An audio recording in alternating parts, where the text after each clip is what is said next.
Like we're gonna Live now. the waiting screen, or we're No, we're actually live, bro. I said we're live. All right. welcome to the greatest colloquy campus in existence. I'm here with the boys that are now men. We're men now. We all grew up over the We last weren't quarter boys to men. stream. Yeah, we weren't men before. Now we've all become men. We had a bonding experience. Now it's just Became best friends. yeah. Like No. Kings.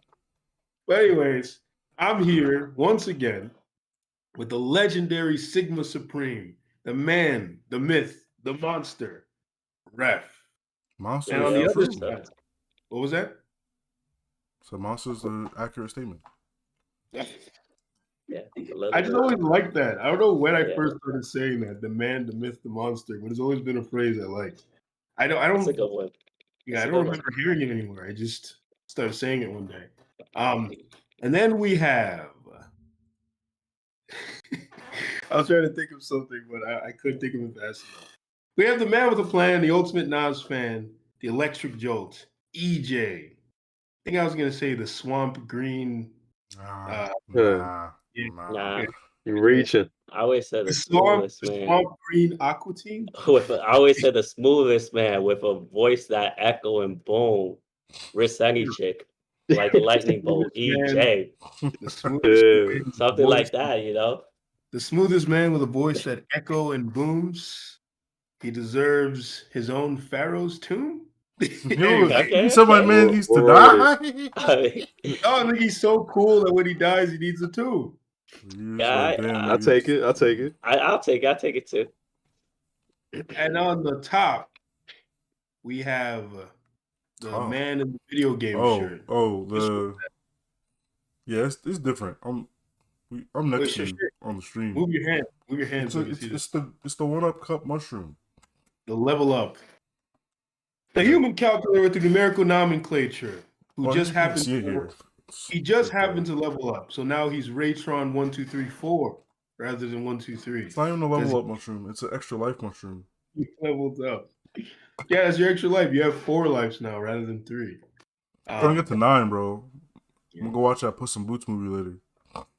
I'm getting Actually, I tired of was getting thrown clips on that. I found it highly suspicious. Like this thing has a good marketing campaign. But being said, I do like the overall concept, and I like the Did you see the animation. first one? The first Puss in Boots, no, but I watched like Shrek 1, 2, and 3. Like the first I Puss did in Boots is watch actually Shrek. like is a good movie. That's the real reason I want to see the Yeah, second yeah. one. almost nothing to do with the Shrek movies, though. But Yeah, it's I nothing do to do with notice it. that a lot of like a nobility and noble concepts are making their way back into American movies. And I think that's one thing from what I've been hearing about the movie, it did well. That is true. Because Yeah, the whole premise is he's running away from something literally death. Because he knows he's on his last limb.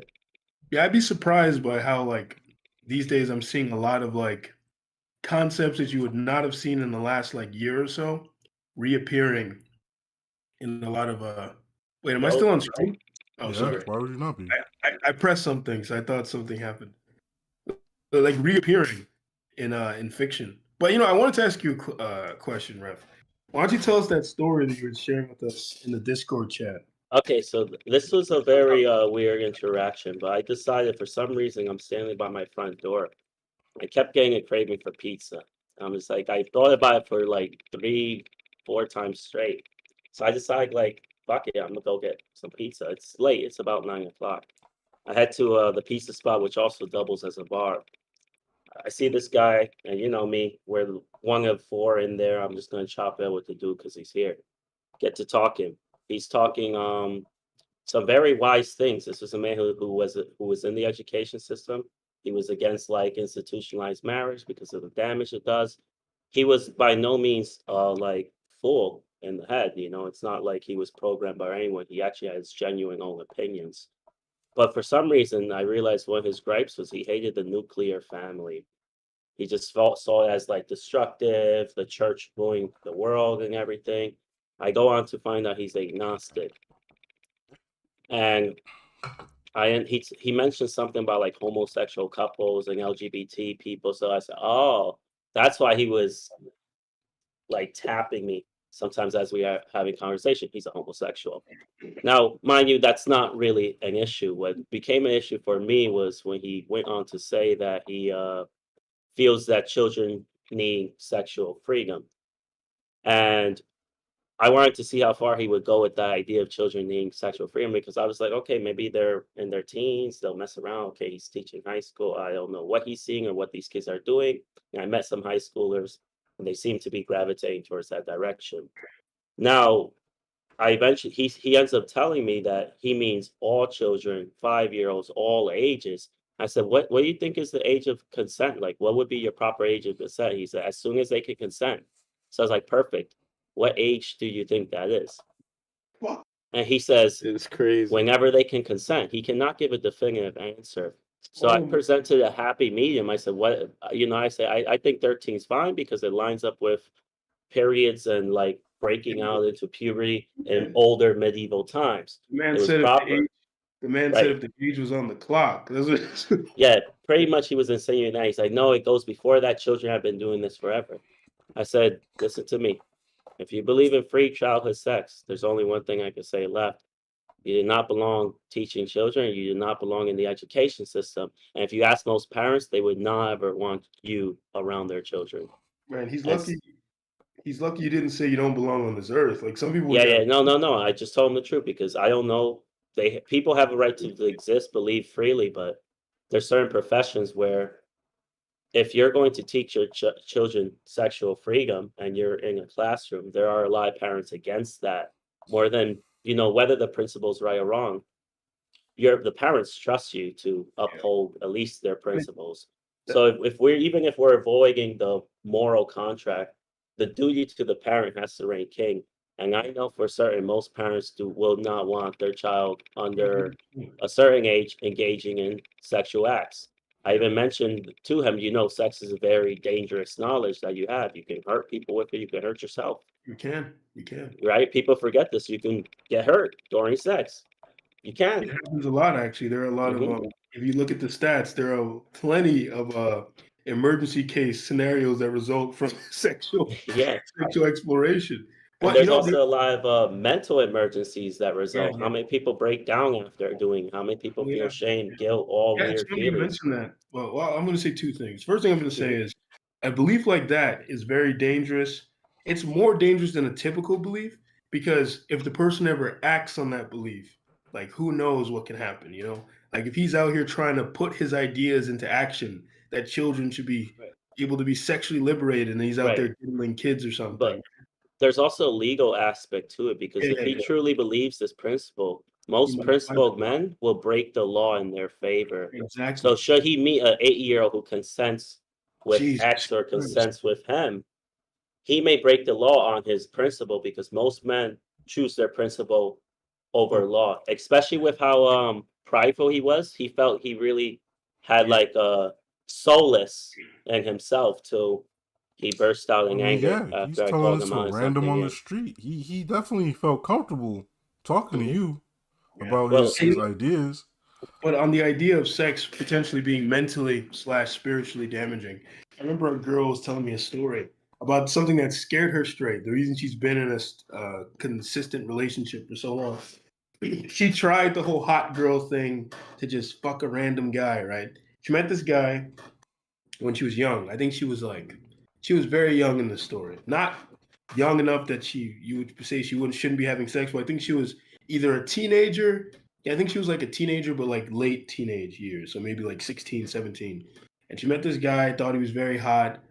They got off to talking. He invited her to his house, and she went there, and then they fucked like right away, right?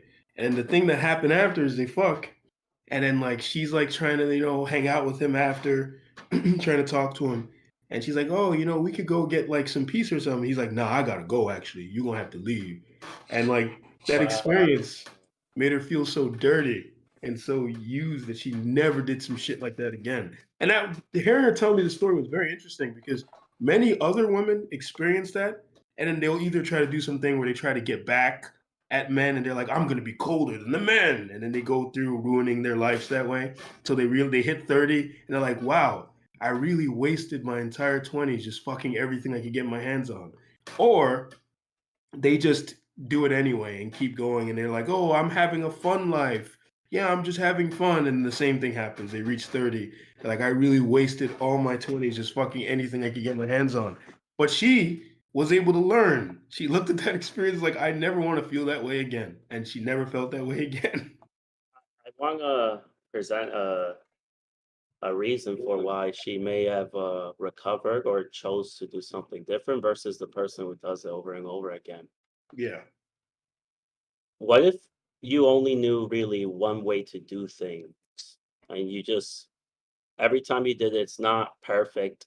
Things go wrong. Sometimes it's a little better, sometimes it's a little worse, but you only know one way to do things. I think you keep doing it until someone somewhere tells you a better way, or you just happen to learn on your own. Mm. But if it is a little better each time or a little bit different, now you have novelty in the mix. So to them who keep going down that same route, just because every true experience is a little different, it grows the novelty, and it's the only way they really know how to Yes. have sex and engage in this sort of Yeah, they're chasing after the socialization. novelty. Yeah, they're chasing after the novelty of it. That's like one of the biggest problems of the human experience. Chasing after novelty and then wasting your time always trying to do the new thing rather than just accepting certain things as traditions. Like the idea that certain traditions are traditions for a reason. You know what I mean? For Yeah. sure, for sure. Yeah. Like What, what? Ray, you don't believe in traditions? Like what? Just wondering. What? Like Well, I like. can give you a couple of traditions. Well, go ahead. So one of the Showering, hard work. So Showering. showering, bro. I don't Come know, on. man. Showering is a recent Showering? invention. I'll let you know that. What? Showering? Yeah. It's There's recent. certain It's traditions recent. that last forever. We people don't used have to to go wash that far themselves, back to they see didn't it. shower. They used to wash themselves, they just didn't shower. But they would I have to wash understand, themselves. like the concept of like taking a bath every day is more recent than we realize. Yeah. It's actually apparently it's something we're not supposed to do. We're not supposed to take showers every day. Yeah, Anyways, them niggas is lying. I think you're perfectly them niggas fine is taking lying. a shower every day. I apparently think you gotta sweat and then shower. But I also think most of the reasons showering might be bad for people is because the products they use are shitty and poisonous that's the garbage. primary There it reason. is. Like a lot of the like products they get you for hygiene, healthcare are actually really bad for you. And bad for Like the environment. But the other thing, they're just toxic lab chemicals that people are I- using to wash themselves. Yo, cut out that toxic lab chemical things, all right? Chemicals are Mhm. normal. That's what I'm saying. Right, but to depends on the chemical. what extent? Not There's all chemicals organic are normal, bro. chemicals. There's It depends on organic and inorganic compounds. You want to rub some inorganic compounds on your skin? I get that chemicals are normal, but we have two categories depends. for a It's just reason. more like the idea that like just because it's a chemical that it's like necessarily bad. I just want to perpetuate that idea. Yeah, I got you. All right, sure, we'll roll with it. Yeah, the traditions that are the idea that hard work will set you free, that kind of thing. That is true. Like as a principle of life exists. Yeah, no, true. But Like, there's no such it's thing as smart. getting rich quick. That's not. It's about a fact. Well, why not try? Who wants to get rich? Like, let me know. I don't really care to. Yeah. Nah, Okay to get rich? Because the thing is, like, see, it's not that I want to be rich, but I'd like to have a bunch of money. See, no, I want the. Remember, me and Ray would talk about this shit all the time. The reason we want the bunch of money is pretty much to give the money back. Yeah, true. Yeah, It's but like that's I the whole want money point, so I right? can do good things So, with it. so if you know the money's getting more worthless in time, why not just do the good now and not really care about the money? No, but we Oh want to be able to no! do large works. You guys want to do? I know you guys want to do big things, but you could do charities big and all things that. here. Oh man, don't talk to me about no charity, bro. Don't talk to me about that shit. I want to build works. Like one of the things I've always wanted to do was revitalize areas of the neighborhood I used to live in. Yeah, That's something. You Shit could like go that. fuck around and grab a paint can and start at that. You know that, Yeah, right? Who's we can gonna actually stop try. you? I agree with you because I was thinking about that recently. That we could actually do that shit right now. We could try and start a group Yes. of like-minded young people like ourselves and start doing that shit. I was thinking about it just the other day. I was like, maybe I should try it. Maybe I should do it. Sometimes you just gotta be helpful. Like, even if it costs you a little But bit. the reality just of be a the little situation is, and we all can't pretend that this is like a false statement. You need money to do some certain things, True. and that's really it. It's not like I need all of the money in the world just so I can do anything, it's just like, yeah, it'd be so much easier to like do all the stuff I want to do if I had some money. But I suppose this leads into our topic, the idea of betting on yourself, the idea that you have to trust in yourself and just do things and like just just do it. And again, devil may care. I'll make that joke again. Devil may That's how cry. I make it. Devil may cry. Just do it and see what happens. What do you guys think of that idea? I mean, it is easier said than done, but I do agree that sometimes you really do just gotta trust in yourself. You gotta make those mistakes. Because as Yeah. I say, sometimes like life can't only be good experiences. Like you might fail, but that's just part of life, right? Mhm. So at what point do you guarantee your safety, right? Like there's a lot of passive ways to get rich going on right now in this land, right? You can Cap. buy crypto stocks and wait. That's how all the rich people are doing. They're just waiting, throwing the money Yeah. in there and waiting around, right? They're basically printing free money. So I'm asking what are you willing to like not help people with in your immediate life to make sure you get that I'm goal? not even Because you talking. got to picture if all your friends ask you for $20 every day and you just had to make that money, could you do it? I'm not giving my friends $20 every day. Exactly. No one's gonna do that. But if you found someone doing that, would you advise them not to? No, they can do whatever they want with their money. Right, right, right. So No, if their is if their is that lifestyle. person not betting Mm. on himself, but Oh, if we're in a talking about way, social wealth in terms of his reputation and stuff, right, right, then right, right. So he's believing in the people. yeah, Ironically, he's now believing in the people. So he's not betting just for himself. He thinks he's doing the right thing, but he's also betting on the people to do the right thing by yeah. his accord. But the So I thing is, think no matter how you chase finances or what you choose to do, I don't discount helping people out if you have a little bit extra to spare. A lot of people just save the extra, but if you can help a little people out, it might be worth something in the long run. yeah. But I mean, Rev, what about the idea of not like outside of finances, just betting on Mhm. yourself in general in terms of things you want to do, like things you want to succeed at, just taking the chance and going for it. Yeah. Yeah, you gotta try it. You're gonna mess up and make mistakes. It was back to what Ray was saying. Like you're not here. You're not. Nothing's gonna be perfect for you. You make the plan. You try your best. But I think as you gain wisdom, you start to get it done on the first try, or off the back of every time you tried something. Mm. So you almost become like a silly like manifester in a way, or someone who just okay looks You at get that it, lucky girl takes his syndrome. time, and just beginner's luck every time. That's what they're You know, gonna think.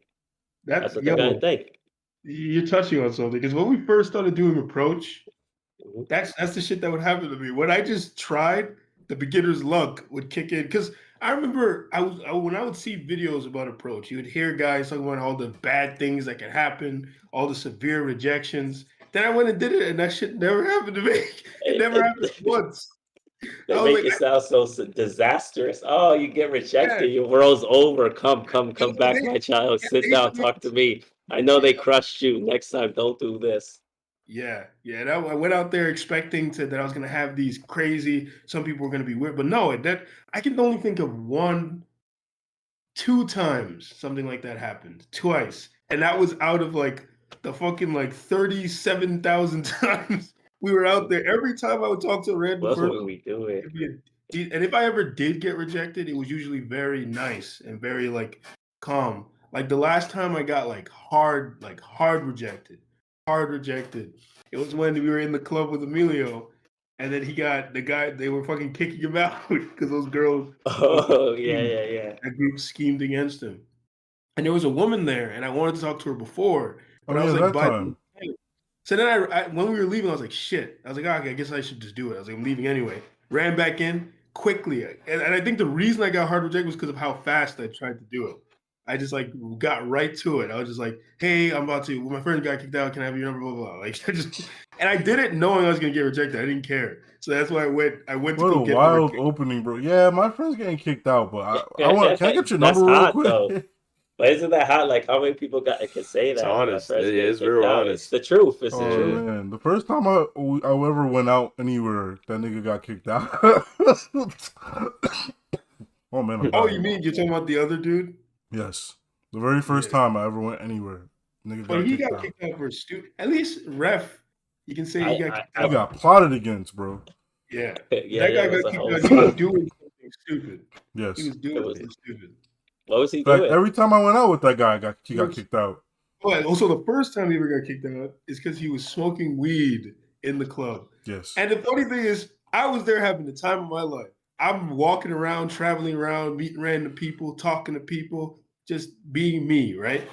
And then like Ray can't even find me. I just kept disappearing because Yeah, I'm no, I sitting there lost both of exploring. them. They were just gone. I was like, what Yeah. the fuck? And while I'm doing what you're supposed to be doing, exploring, talking to people, dancing, having fun, he's around smoking weed, trying to look cool. And he gets kicked out. He gets caught because he saw other people smoking weed, so he's trying to mimic He them. thought he could do it. Yeah, he's trying to Rules mimic for them. thee, not for me. Sometimes in the club.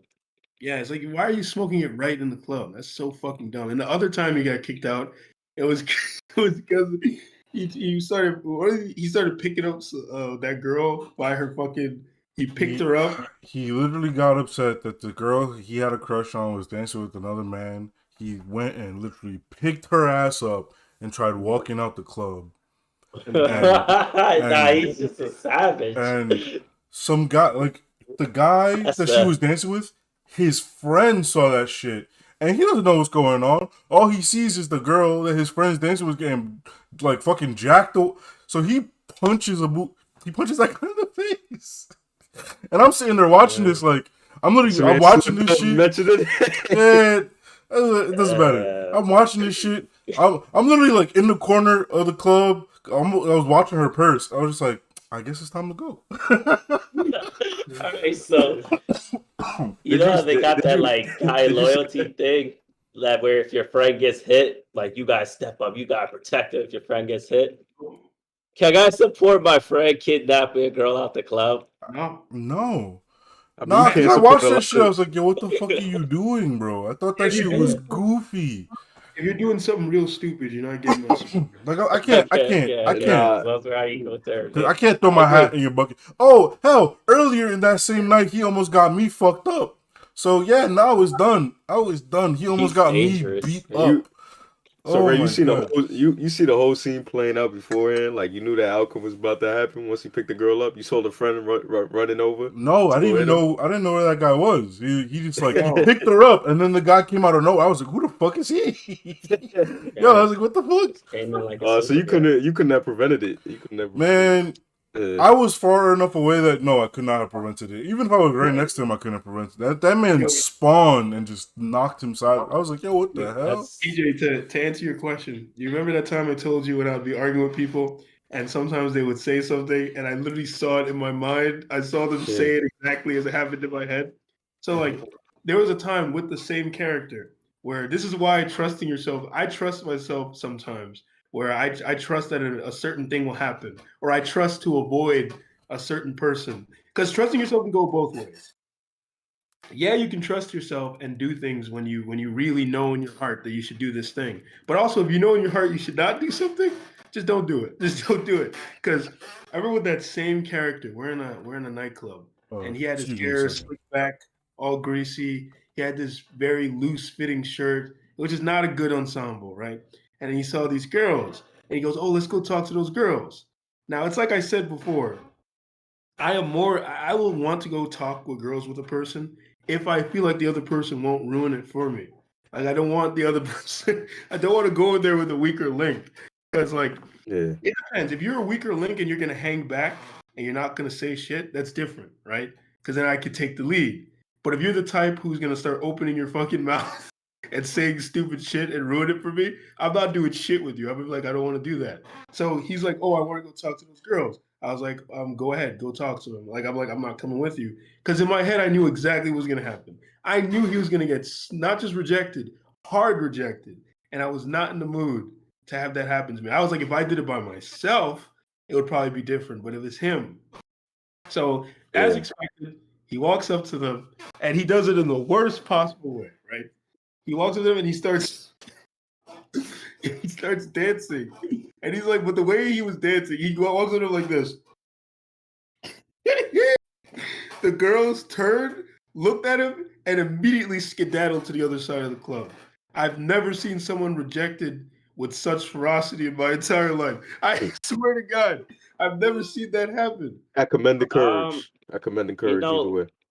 Yeah. a lot of times, like action breeds action, Yeah. and like words breed words. Yeah. So it's easier to get away with words, and you're less likely to be Yeah. like result. Your action is less likely to result when you just use words. You know. Exactly. Just walk up to them and speak like a normal Yeah, human. yeah, yeah. But that being said, I've seen action work for action many, many times in the positive direction. So Yeah. I guess it all depends, and I wouldn't say I wouldn't say action, breeding action there was as bad as someone should take it. You know? Yeah. Yeah. I just like it's just I knew it wasn't gonna go Mhm. well. And Yeah, the yeah. reason You could generally get a sense of when things are yeah, not going to go well. I I mean, was There's like, some obvious cues. I don't I want to feel like be I feel don't like want people for the most part match the energy, especially when it comes to the club exactly. scene. Yeah, Exactly. there So you go. I think a big part of the reason like why people like Ref has success is because what he was saying about just coming up to them, saying some words, accepting the rejection that might be there, and then leaving. Hmm. If you come at them from a respectable angle, for more times than not, they have no choice but to meet you on that level. Yeah. If they don't, then it's really just them acting out or doing something that was uncalled for.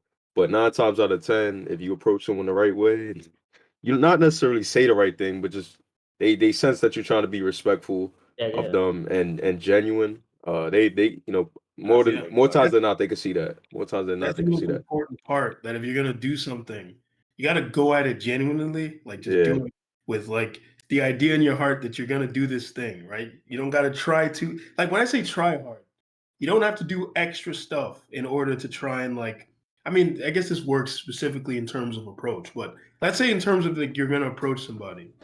You do it in the most legitimate way you can, right? Don't try and do no stupid shortcut. Don't try to do any yeah, of that stuff. Don't try to be don't try to be someone you're not in order to because that stuff is not going to work. It's not going to work. And that works in every spot of life.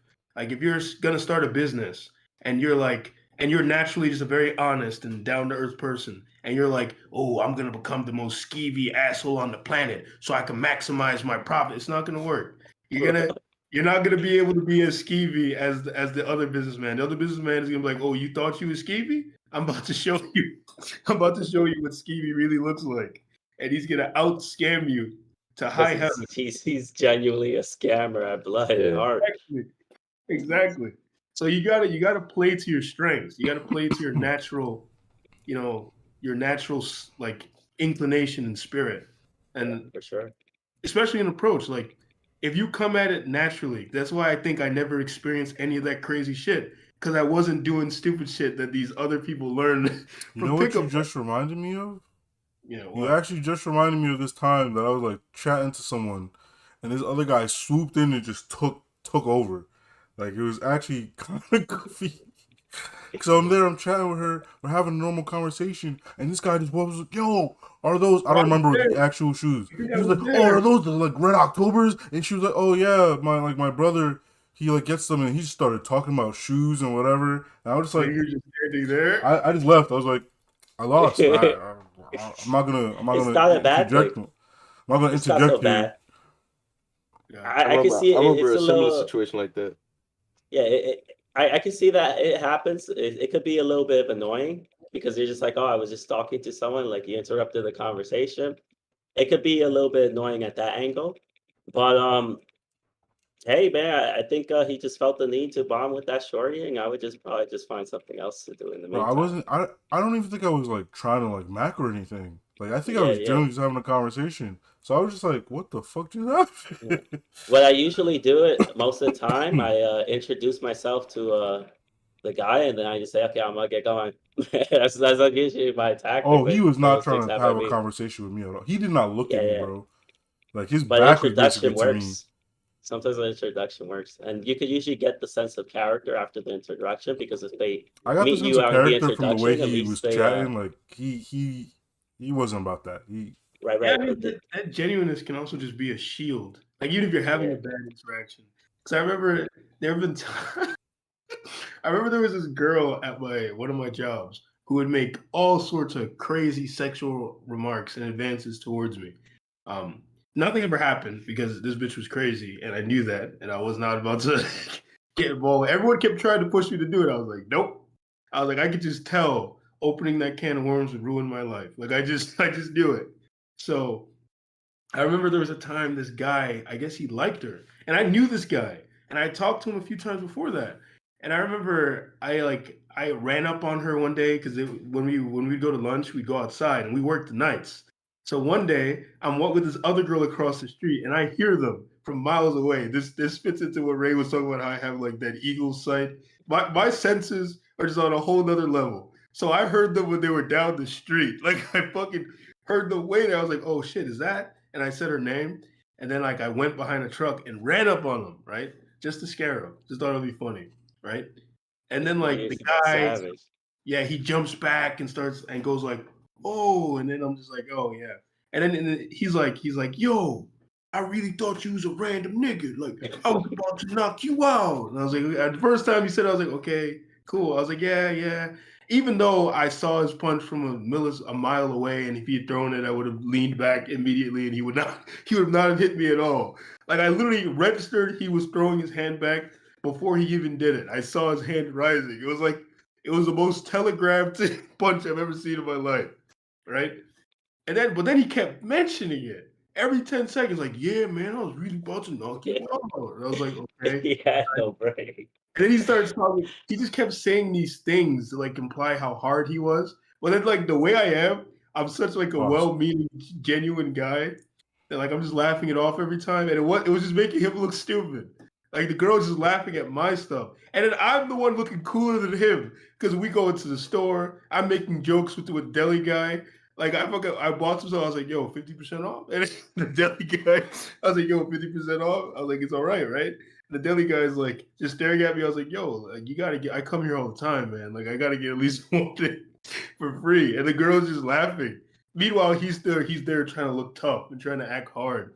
Like even the way he's talking, he's trying to talk like he's a gangster. And I'm just like, you look stupid. Like if only you could see yourself from the outside, because you're not behaving in a genuine fashion. You know, I feel a lot of people generally can't do that. They cannot put themselves in that third person perspective and be like, huh, that shit look goofy. Let me stop doing that. Let me stop. Bro, I be thinking about that shit all the time. Like sometimes I'll even just be walking down the street and I'll be like, wait, I like see myself from like over here. I'm like, nah, I gotta fix my posture, bro. Like a fucking You got GTA the bird's eye character. Yo, view. no, Yeah, that you got ass, the that ass third is just person. it's like fucking third person over the shoulder view. I'm just like, nah, Yeah. bro, gotta fix this real quick. Just Yeah. Yeah, speaking of walking with your shoulders back, I remember my posture was fucked. And it was fucked for the goofiest reason on the planet. The reason my posture was fucked was because I watched so much Scooby Doo, and I started mimicking the way Shaggy walked. I remember the first time I ever did it. I remember the first time trying to walk like Shaggy, He and I got started, programmed, bro. It happens. It happens. I I started picked doing up that some shit in real weird. life. Exactly, I like you picked up said. some weird behaviors from my childhood characters too in my Exactly, youth. exactly. It And happens. it's not even just from cartoons. Books used to put a lot of crazy ideas in my head too. Like that's why I was saying books can be just as dangerous because of I, crazy ideas. I Yeah. was out there trying triple jump like Mario and stuff. You know, it's just the truth. I was trying. Oh, well, you know what? After this, one more thing. But I mean, because we met the one guy who mimicked those anime and book characters and really did become one in real life. Like no, if you told me that nigga triple jumped, I'd believe it. he was something else. That guy was not a normal person. You guys know what we're talking about. The legendary Teray. Oh He my was not god. human. Like Teray was such a not human. Like he was so unhuman. That we used to make the joke that if Teray were to rip his face off one day and there was an alien underneath, I would not even be surprised. I was like, oh, Bro, this man was so unreal that we thought he turned into a dog and died. We genuinely believed that this nigga died. that's a story for another time. That's crazy.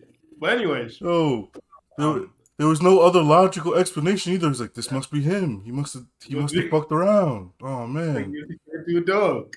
But I remember a long time ago, this guy that my mom used to work for, who was an actual pimp at one point in time. He was no longer a pimp anymore. but Yeah, he like, was not a when your pimp. mom was working for him. She No, Yeah, wasn't a pimp. I don't like how you. Yeah, just My to mom, clarify. my mom did hair.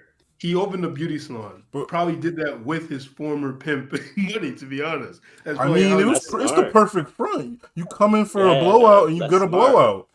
But That's yeah, that smart. guy used to teach me so many things, like so many About how nuggets to be of in a pimp. information. No, well, yeah, honestly, yes. Like sometimes he would say things, and I would think he would say something that all the other women and people in the shop would be like, "Mr. Love, shut your mouth." Like, and I would be sitting there listening, like, "No, Yeah, no, yeah.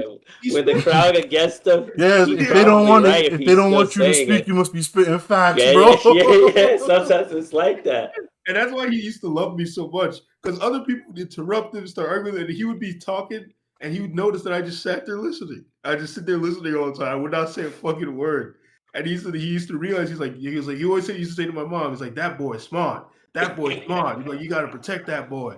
That boy's smart. But then It's I remember good. what he did once. What he did, and I remember this. He fixed my life for this one thing. This is probably why I appear so confident to people now. When he saw the way I walked, one day he was just like, "What the hell you doing, boy?" So you're not supposed to walk. He's like, "Put your damn back," and he started like ordering me correctly. Yeah, yeah. Like, that's how you're supposed to walk, boy. And then like ever since that This day, man calling you boy. yeah, I never walked like that again. Every day now, I was just like. Yeah. Because one, I didn't want to get him mad at me. So that was a huge part of it. I was like, if he ever see me walking like that, he's gonna smack me upside the head. No, I was that's like, good though.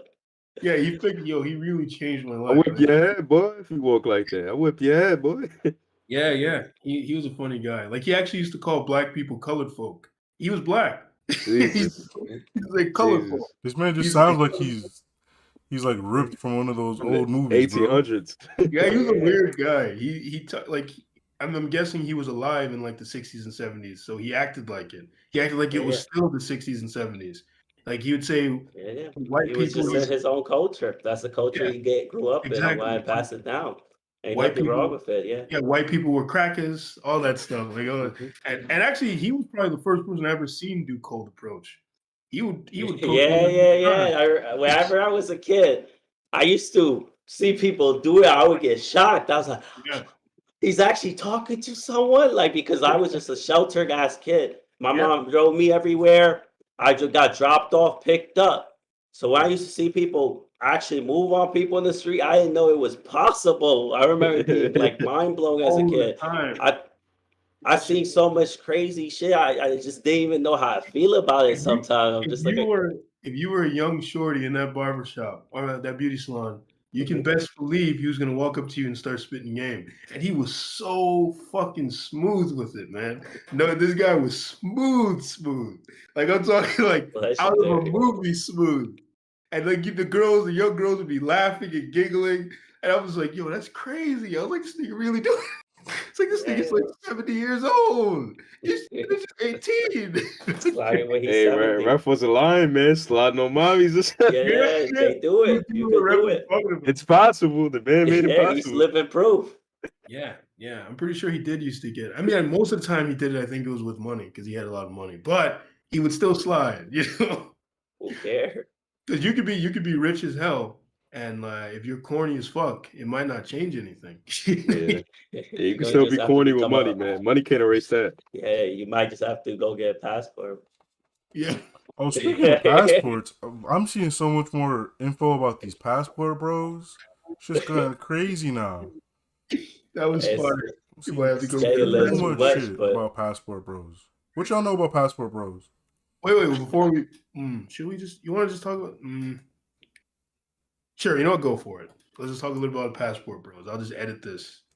I was gonna ask you, what do y'all know about passport bros? Basically, passport bros are guys who, they get tired of the way women are in this country and the way they're treated by them, and they start traveling abroad. And they use that American money, that American clout, to go get themselves some Dominican mommies or some Brazilian mommies or some Colombian mommies. You think Korean you too mommies. close, bro? They Yeah, going across the water, yeah. bro. They Yeah, going all the way to traveling Thailand, far. bro. Yeah, Thailand mommies. They go all over. That's what I'm trying to tell you. They be going all over. They be going Because far. like you would think, people will say things about certain races being racist, and the passport bros would be like, really? I heard that. that I heard racist. that. I heard that international nectar is different. International nectar. Yeah, Nectar, Like, they're bro. getting a lot of hate for it though, because whenever guys find a way to beat the system, right? People get pissed. People get really mad and It's start not trying to just stop. they're not just mad at the men though. They're mad at the women over there too. They're Yeah. making fun of the women, be like, oh, you out here. They're calling them gold diggers, saying they're just submissive, saying they're uneducated, and I'm Yeah. just like, When they over they here go doing and the there's a lot of back same and forth shit. on it. yeah, Over there doing the same they're shit. just like, bro. I literally was watching this lady talk about it, and she was like, y'all, they were literally mad because apparently they were in her DMs talking about how she's uneducated, she's a gold digger, she's nasty for that, and they were calling it sex work, right? But and then she was like, well, if y'all are mad and we're taking away your scraps, because that's another thing. They were like, oh, these women are just taking our scraps. They're not getting the real high value men. It's like, if they taking your scraps, why are you so mad about it then?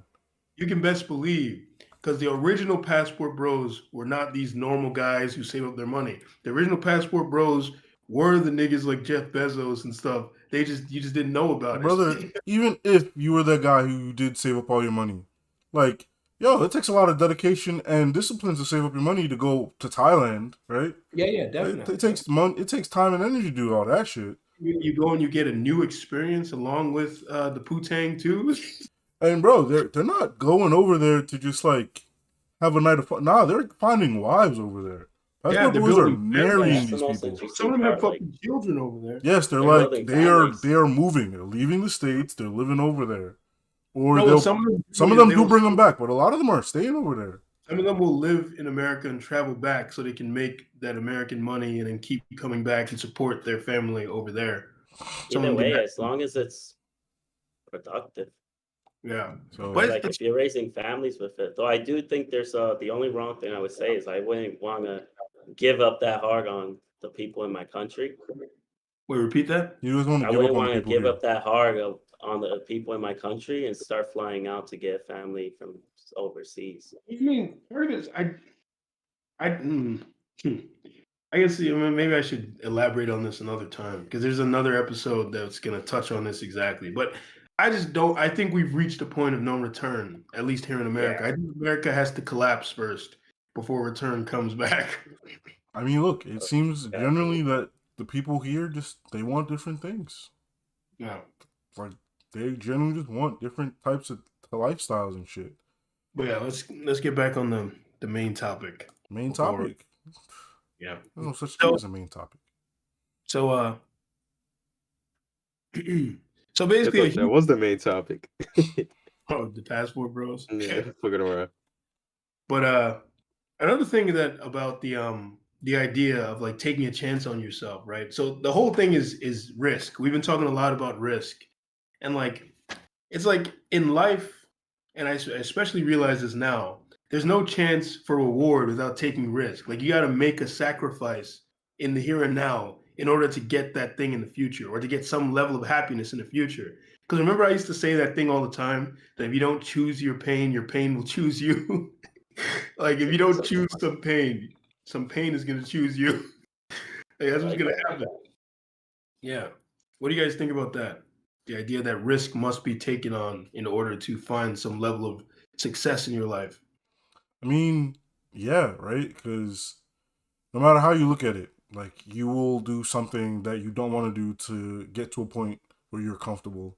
Like even if you're just like, oh, I'm gonna go to college. Like even if you're going to call that the safe, easy route, it's like, yo, bro, like that's still 4 years of your life you have to give away for Yeah. the chance to have like a cushy job somewhere. You're taking a risk there. Yeah, that's a lot of money you have to invest in too.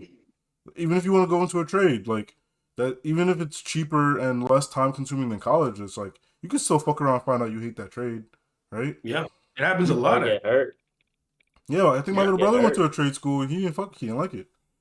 Yeah, It was there's less of a risk than going all the way to college and finding you don't like that, but it's still a risk. Yeah, Right? there's a popular YouTuber, CoffeeZilla. Mans was an engineer, and he studied for years to become an engineer, and he started doing it, and he discovered he hated the job, so he started a YouTube channel. Yeah. He literally went to school for that shit. He did not like it. He was like, I didn't like doing it. Like a civil engineer, I think he was. So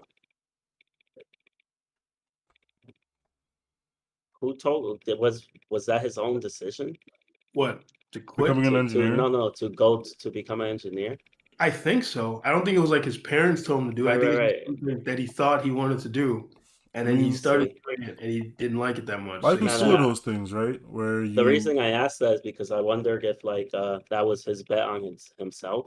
yeah, that's the other thing. That's Right? you're Like, actually it touching comes on as a punishment, but now he found something not. better to It's do. not a punishment. Yeah, He yeah, doesn't have he use ended for- up doing something else. I Yeah. think about this all the time, where even if, let's say, this YouTube channel or some of the things that I want to do don't work out, I think about how I'll still be happy that I did it. Like, I'll still be happy that I took the chance. I was like, at least I tried. And even my mom has said something like that before, and it was in response to me. There was a time we got into an argument. I was being an asshole, and I was being a dick. I had many moments when I was young. When we were getting angry, I'll say something that cuts her deeply, right? You know, this is something you do when you're a young kid, right? You know, I've never that done kind that. of.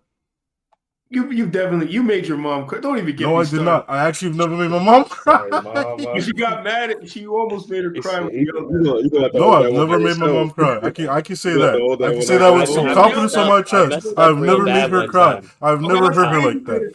You the demon in this one, not me. I I was can best. say that I have never done that. But I that felt yelling best. hurt her feelings. We can agree on that. You cannot pretend when you yell at her. to What not- is the difference When- between hurt and when I feelings and yell at crying, her, though? I don't, bro. I only do that because she don't listen to me. Otherwise, I swear to God, that one it's still- time, yeah, it did hurt her feelings. But I never made her I- cry. But you hurt your I'm gonna mom's say- feelings when you fall and trip down too. So I'm gonna tell you, Ray. what's the I was difference? saying I have between never crying? done some foul Yeah, me shit to too. my mom. Is what I'm saying. When you kept calling her when you did the overnight, was she crying? Like I know when she kept calling you after you did the overnight, you was trying to get some sleep. Was she crying? No, Nah. He was crying. He was Damn, going that's down. kind of savage. He was like, please, Mom. bro, I was crying. You was the one crying. That shit was so. If you only could have been there in the moment and literally. No, bro, I was literally Oh, please. pleading to get Please, some Mom. sleep. I was He was like, pleading. Sleep. I was tired, bro. I was pleading with her. It's like, yo, leave me But it was the alone. part- I swear to God, I think he said, I think he literally said, "I'm begging you." That's the part I think that made me start dying. I was trying to fight it because I didn't want to interrupt him. But then I think when he was like, "I'm begging you, Mom, I'm begging you," I started laughing. I couldn't hold it because I never heard him in that state before in my entire life.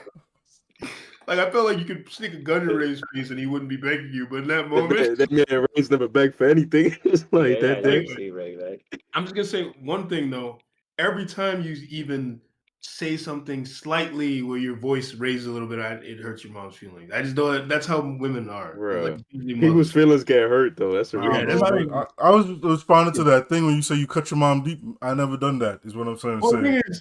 thing is, we already know, Ray, that I have a way with words. So when I want to insult somebody, I can really. Look, man, if I wanted to, I Yeah. could say some foul shit, but I have no desire to say that shit. But it's also just out of all. You are an evil motherfucker. That's the real that's thing. funny. Like that's up. What it is I'm a very honest person. Nah, Like, don't blame evil- honesty on you being evil, bro. Don't do that. Evil. I'm an honest nigga, but I've still never done some shit like that. If I am pissed, don't let me, Ray. We can. I'm Bro, you 100%. literally watched me yell at this man in a bar, drunk, and I still didn't say any foul shit to him.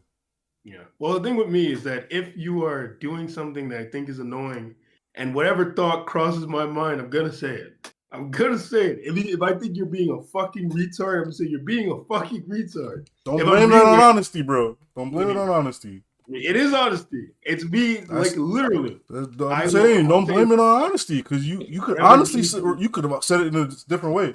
But I'm saying, don't blame it on honesty. It doesn't make any Hey, sense. if it If I was say it a honest, different it's way, I'm just not being pure. honest anymore. No, If it's it's like, honest, oh, it's this pure. man's being fucking retarded. It's like, hey, you are not it. That's not it. Whatever you're saying is it's the Yeah. worst thing I've ever heard in my life. The thought in my head is That is honest. That is still being honest. If the thought in my head is he's being fucking retarded, the most honest way to say it would That's a very direct way to say it. The most asshole way of saying it. Look, man, Wait, it's the most okay direct- for the you to most be a evil- bad the most evil way person. of saying it. We Hey, need bad people in the world. You don't want to accept that. You don't want to accept that shit. No, because You know, the- except It's that. okay. It's not- You can't I'm be not- me. I'm just I'm the not greatest evil. who ever I'm done not did it. evil, I'm not different from anybody else.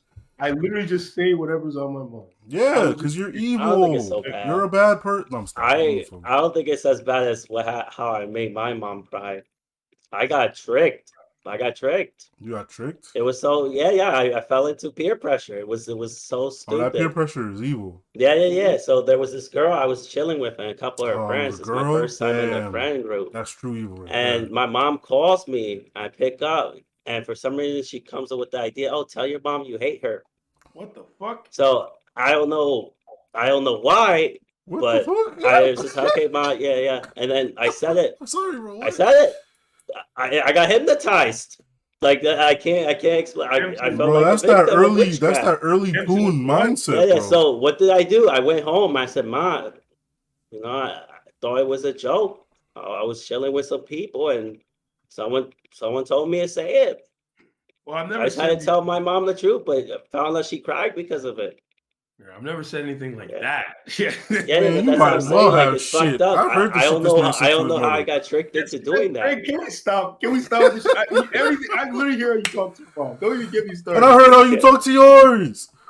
You literally have never heard me say anything to my mom, but like get angry the same way you get angry. So let's It's not not the play same. games. It is not the same. Anyways, what do you call it? Oh yeah, so we got into an argument, and it was because she was trying to put me down about my current like state, what I was doing, and then I got angry, so I started doing the same thing to her, and I mentioned how she had like a shop, and then she lost it, right?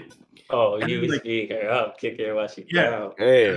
That's because she did that to that's me. foul. That's That's foul, She was bro. doing it to me. The rapper, like, Yeah. One, I'm a young kid, and she's doing that to He me. was just That's one thing that Ray mirror could say. force, return energy, right? Ray may do this whole thing where he's kinder to his mom, which one I don't I don't think think Ray ever said some he's. shit like that to his Like mom, here's the though. thing: Ray's mom has never communicated with him the way my mom has with me, ever. I can confirm that 100%. Ray himself can tell you that. My mom was a very weird woman. She would do strange things when I was younger. Oh yeah, Like my mom things talked to me the way I wouldn't have a mom no more. I'm not gonna lie. she would do very vindictive and bizarre things. Like I told you guys the story of when she fucking flew off to Miami and left me here alone. Remember I told you that? Bro. She did some crazy stuff when I was younger. And it took me a long time. That's some Home Alone shit, nigga. You know, to be honest, I think at that moment she probably really felt she had to just do it. Yeah, well, it was just some stupid shit. It's something I'd have to get Yeah, we into. don't gotta go over it It took me again. a long time to get over. But what she said in response to me trying to like harp on her for losing the shop was, "But I still had it." She's like, "I still did it," and then like I still think about that sometimes. Yeah. That's a She good was happy. response. Yeah, she was happy that Yeah. she still did it. That's a good response. Mhm. That's a good Yeah, response that right is a there. good one. Yeah. So like Yeah. I'm willing to admit that in that situation, I was wrong. Definitely speaks a lot to just being content and happy with what you got and Yeah. proud of your accomplishments. So like yeah, that's like even if you decide to do something with all your might and it doesn't go well and nothing comes of it, the fact that you did it will fill yourself with enough pride that shit could keep you floating for a long time. It's just like, man, I'm still happy I did that shit. Mhm. Like It's like that. It's like that Yeah, question of when we was doing the park interviews and we was asking like, would you rather go your whole life, like even if you just getting by, living mediocre, but you never obtain success, or the opposite of it, you obtain it but then you lose it. It's like that. That's kind of how uh how some people see it. They want to be able to at least touch it, even if they don't hold on to it. You know, Mhm. to say Yeah. they got to do it, they got to experience it. Yeah, because like 100%, I feel like the pain of unresolved potential is worse than anything that can ever, like knowing that you can be doing more is the most. I would not wish that pain on anybody. Like, because even I used to experience it all the time when I'm sitting there doing these jobs, and I'm Yeah. like, I really could be doing what I know I want to do. And it's like you just feel like such a fucking loser. Like you can literally have the best job ever, but if you're not doing what you know in your heart you should be doing, Mhm. you will still feel like a loser. Like I you really feel, yeah. I feel that's what's I going had on with that. people all the time. Like they do things because XYZ person told them to do it, and they're just sitting there suffering. And like you said, they could have the best job, but they just hate it. How many ex Google, ex Amazon, ex whatever employees sitting there on YouTube being like, "Oh my god, I hated that job," and it's like because you didn't want the job. Like Mhm. you didn't want it. You didn't want to be there. You never wanted to be there. And like Yeah. they'll blame it on the culture, but it's like, yo, like I really doubt that it's always the culture for every single one of these people. Because there's plenty of people who's like, no, I love it here. This is great. And I don't even mean like they're like delusional, like they love being overworked. Or I mean like there's people who's like, yeah, no, like it's not like they're not overworking me, all this extra shit. But there's like, this is the type of environment that I generally enjoy being in. And Yeah, Or that could be just a symptom of them being a miserable person in general. Because you got people that just don't appreciate things in their life. That's good. You're that is talking about a different thing, right? Yeah. That's yes. Yeah. because even every job I ever had, even though I would like know in my mind I did not want to do it, I would still objectively look at the job and be like, it's not a shit job though. It's like I just don't want to do this. Like I would know in my mind there's nothing wrong with the job, it's just not for me. And I would leave. And like the thing about the miserable people, like there are some strange people out there who just complain about every fucking thing. True. That shit is True. annoying. True. Like at my job, there will be something like there's a thing with the buses, and the buses have to do this. Like they literally have to travel in this way. They have to do this thing where it's a line. There's no other way to do this because we're on a busy traffic street. And the people I work with complain about this line every day. And in my head, I'm just like, why though? I'm like, one, all you gotta do is wait a few minutes. And I'm like, what do you want them to do? Do you want them to open a fucking portal and like go to, like what do you want them to do? What's the alternative? Are you gonna make the alternative? Is that why you're complaining so much? Or are you just gonna sit here fucking complaining every day and annoying me? Like it really like hearing someone just yammer on and on with incessant whining and complaining is the most annoying thing on the planet. No, I agree. And I've worked many types of jobs, and I can't really say. I think there's only one job that I really was like, yeah, this was a shit job. But like fast food, fine. Did not have that much problems. Retail was not that big a deal, really. Really, it's usually management that makes these jobs kind of suck, right? Like my manager when I was working at retail, he was just kind of annoying. Like it was great when I never saw him. When I never saw him, I was like, wow, what a great day. But then every time I saw his face, I was like, yo, man, why are you talking to me like that? You want to know what it was? It was because he was short. I swear to God, it was because he was short. He was a grown man who was like 4'0". He was short. He wasn't that short, but it was some Napoleon syndrome type shit, bro. He had to feel like he was a big man on campus. I was like, stop, please. Yeah. How do you feel about? You wanted to put him in a headlock so bad during your time now. Nah, I wanted to put him in the high chair. I was like, yo, relax yourself. That's your go-to move with the headlock on shooting. Bro, it's just so easy. It's right there, bro. Just shut the fuck up. Rep, how do you feel about that idea of like living a life that you really don't want to live? Like even if it's like, because you were kind of touching on that, like talking about these people who making mad money. Like, do you feel like even if you're making all that money and you're doing all the things on the checklist, but you're still not doing what you know in your heart you should be doing? Like, what do you feel about a life like that? You gotta follow definitely your heart. Like I don't really know what people's calling is, but if you wake up every day miserable, so you just gotta change something. There's no way you can keep doing that to yourself. I remember I had a really good job at Columbia University. I was on campus. It was all you Really? could ask for, beautiful women everywhere. You know, you're on a college campus. I was their age.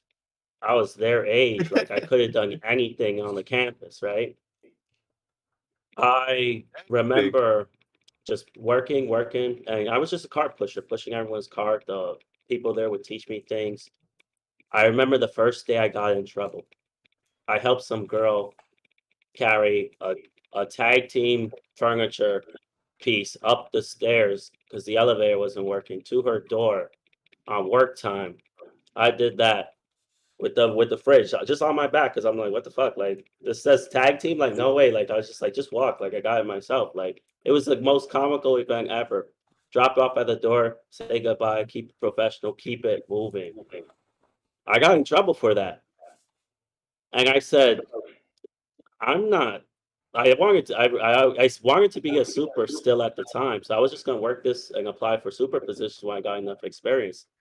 Once I got in trouble for that, I said, hell no. Every day after that, this job was miserable. I realized I was like, everything was systematically organized. They had work orders that I had to fill out every time you finish your shift. You had to write a work order, what you did. I felt like I was in school. I was suffering on that job, on that campus, and everything. So I switched. I went to HR, broke down crying, and got switched. Like it was funny, but I went to the HR, broke down in tears, said, "I don't wanna be on the campus no more, just put me in a building where I could be a handyman or something," and they did it. They did it. And then I lost the You took job. charge. I lost the job Yeah. 2 weeks later because they actually Mm. I only had 2 weeks left of time in working for the as a temp for the 32 BJ union. But it was enough to get me this super job, and I've been happy ever since. Mm, mm.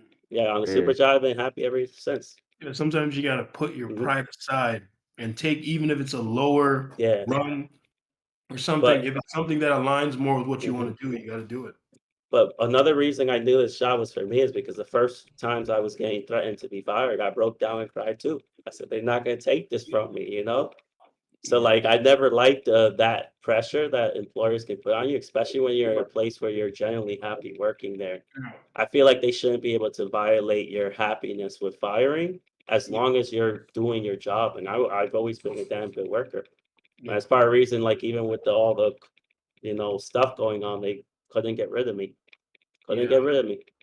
I remember, Mhm.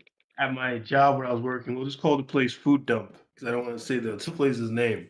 But when I was working there, I so, like, at first, it wasn't that bad. And I remember the way I got through it, I think the first time, because people would complain. Thing is, I'm a very weird guy. I cannot like a situation and still not complain really. Like sometimes I'll complain to Ray, but even when I will do it, it'll be like I'm complaining about specific things. Yes. And like, yeah, I'll be saying like it's time I think I need to go, right?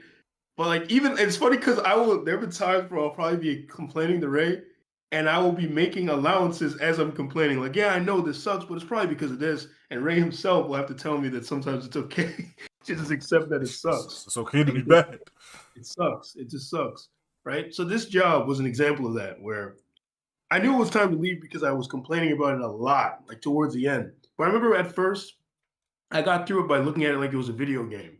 And that's kind of how I used to get by.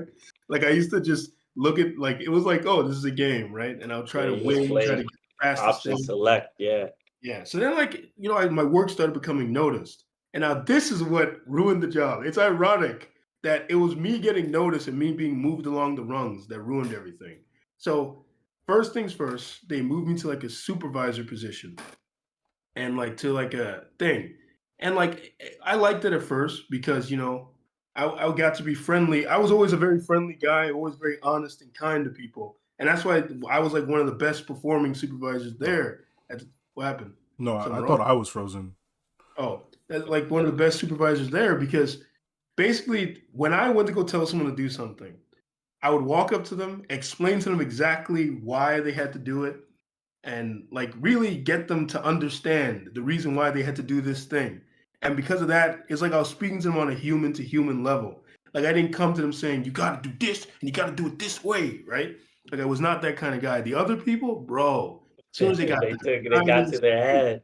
yeah, The power, they was power tripping. exactly. So That I enjoyed it because I got to talk to the people and like you they would know, you that's can why say the pecking order exists in the workplace. Like, why do you really need a supervisor if you know how to do your job? exactly. They put Yeah, the pecking that's order in charge so that people can yeah. use it to gain like manipulative edge over Exactly, their exactly. That's the best underlings. part, 'cause sometimes they would tell me to do something, and I'll Mhm. be thinking in my head, "This is not necessary." I'll be like, "Why do I have to do this?" And they would Yeah. that started making the job annoying to me because I felt like they were just sending me to Yeah. harass people all the time.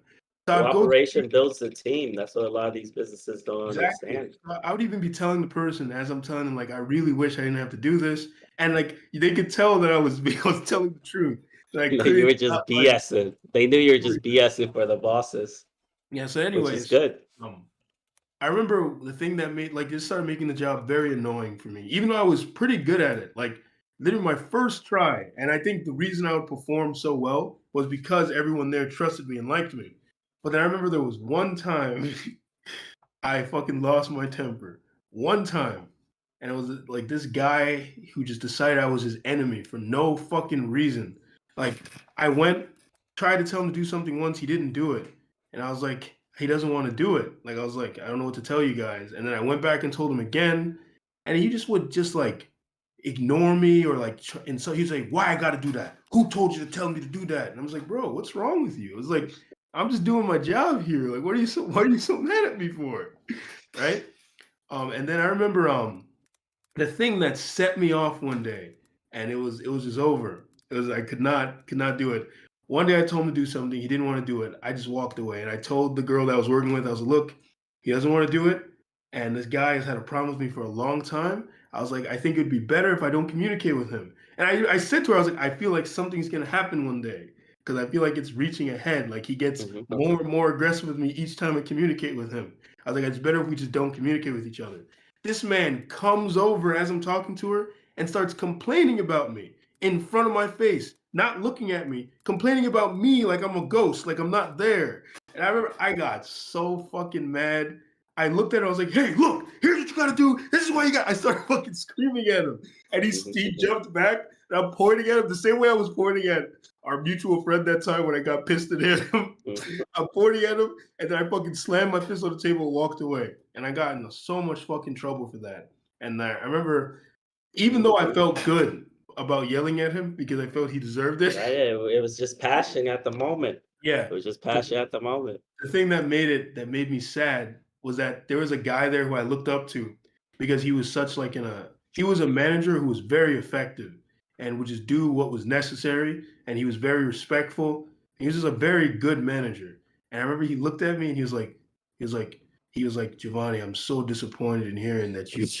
And whenever people I respect tell me they're disappointed in me, that shit hurts. every time.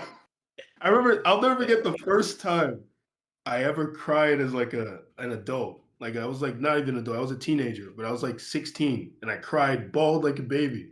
Was the time I wrote that essay and I cheated on just the last sentence, copied the last sentence. I remember the teacher looked at me in my eyes and said, "And you, I'm most disappointed that you of all people did this." And he put the paper down in front of me. Why is he care? I cried. Because I was I was a pretty good student in that class. But if it's just one line, why he's so mad about it? You know? He did not expect that from me. He does not expect that from me. And I remember I cried. I get it. I literally cried. I leaned into my hand and started crying. Right there. I did not care that it was around me. I started crying. But anyways, yeah, it hurt a lot. It hurt. I can't remember anything making me feel that. Sometimes it be the pettiest things that hurt you the baddest. Like I don't know why. I think that's just a weird thing of life. It's because I respected him so much that it hurt me like that. And then, so like at that job, right? The thing that made the job even worse was I got moved to a higher position because they didn't want to knock me down because they believed I was a very good worker. So instead of removing me from my post, even though I lost my composure, they moved me to another position. So they could still, so they could still utilize my skills or whatever. And in this, everything went from bad to worse. Because at least with the other part, I still got to communicate with people, which made it still feel worthwhile. And I remember I learned so much about some of these people that made it very interesting. And I enjoyed working with them. But then now I was in this office with these catty men who acted like bitches. Like they really acted like women. All they do is gossip about people and complain. And I remember I was in misery, man. I was in fucking misery. I hated it. Just like Emilio said, and the same thing. There were all these stupid things we had to do that felt like micromanaging. The other position had it too. But now it was even worse because now I got to do all this dumb micromanaging stuff. And then all these guys do is complain and complain and complain. And then to make matters worse, because I'm such a genuine and honest person, they were very fake. So these motherfuckers would complain about somebody and then be laughing to that person in their face and talking to them like they weren't just complaining about them 5 minutes ago. Brother, I saw all of that shit all the time. Yeah. It's fucking goofy. It's so fucking goofy. And it just pisses me off. Especially that micromanaging shit. I'm like, yo, bro, relax. Like, now, what if I told you some people don't grow out of that and they live their whole life? Bro, my boss was 53 and she was on that micromanaging shit, bro. She would tell me to do something, bro. Not even 5 minutes later, she's just like, "So how's that going?" I was like, "Can I breathe, bro? Can I do the thing?" Yeah, it's like a real catty way of saying get back to work, you know. And it's like, yo, relax yourself. And it wasn't even, she wanted me to micromanage other people too. Like, she was like, "Oh, you know these people can't do their job." And I was like, "Why the fuck they got it then?" How they got the I'm job, so bro? happy. I'm so happy. I work alone. No one's Yeah, behind my it's back. They can't tell self-directed. me nothing. Call Yeah, me if you need, but you can't tell me nothing. Like it's a yeah, good job. I have a really good job, and I self take it with pride and respect. I make sure to get things done. yeah, self-directed work is the Thank best you. because, like, the other funny thing, like to what Ray said, I remember one, yo, things that made me know I had to quit that job. I remember one time I was drinking coffee. Guys can walk up to me and be like, "Oh, you drinking coffee?" And I was like, "Yeah." He's like, "Oh, but you're supposed to be on the floor. You stealing work time?" And I was like, "What the fuck?" What? I was like, "Bro, I'm just drinking a coffee for 5 minutes." I was like, "Just relax here." Yeah. I'm like, buddy, take it easy. What the fuck is It's a going Man, that on? shark. wasn't a joke. That wasn't a joke. That was That's dead a ass He to was shark. this. dead serious. I thought he was joking at first, but then when I looked at his face, I saw he was serious. I was like, "Oh shit, this nigga serious." Damn. I was like, He must have had a long day. Maybe he was getting home last night and every Man, shop for coffee was closed. So he woke up next morning think he's gonna get his favorite deli, don't work, so he's gotta go to the discount bootleg shit. He drinks his coffee in the car, maybe he spilled a little bit on himself, but he sees you at work with the finest glass of coffee he's ever seen. Maybe that's just what happened to him. He couldn't help himself. man's turned into Benson for regular show. You still Yeah. But that's the funny thing. Is like, yeah, those little moments, and then the thing that was the nail in the coffin that was like it's time to quit. There were two experiences, and I told you guys already about this. Ray was around me at the time the first experience happened, where I started fucking this girl at my job, which was very dumb. I shouldn't have done that. You stupid boy. Yeah. So like I'm fucking her, and then this manager starts liking her, and then he puts two and two together that I'm fucking her. And the thing is, the reason why this guy was so silly, and I think what really pissed him off was why the reason that made me realize I have to do things for myself and have to find a job where I'm able to work according to my own demands is that I never really cared about the social pecking order at all. Like it's just like these niggas were the same to me. It did not matter. If I did Yeah. not respect you, I did not care. Like if I respected you, the other manager, because I respected him, I acknowledged his position and would defer to him and listen to him all the time.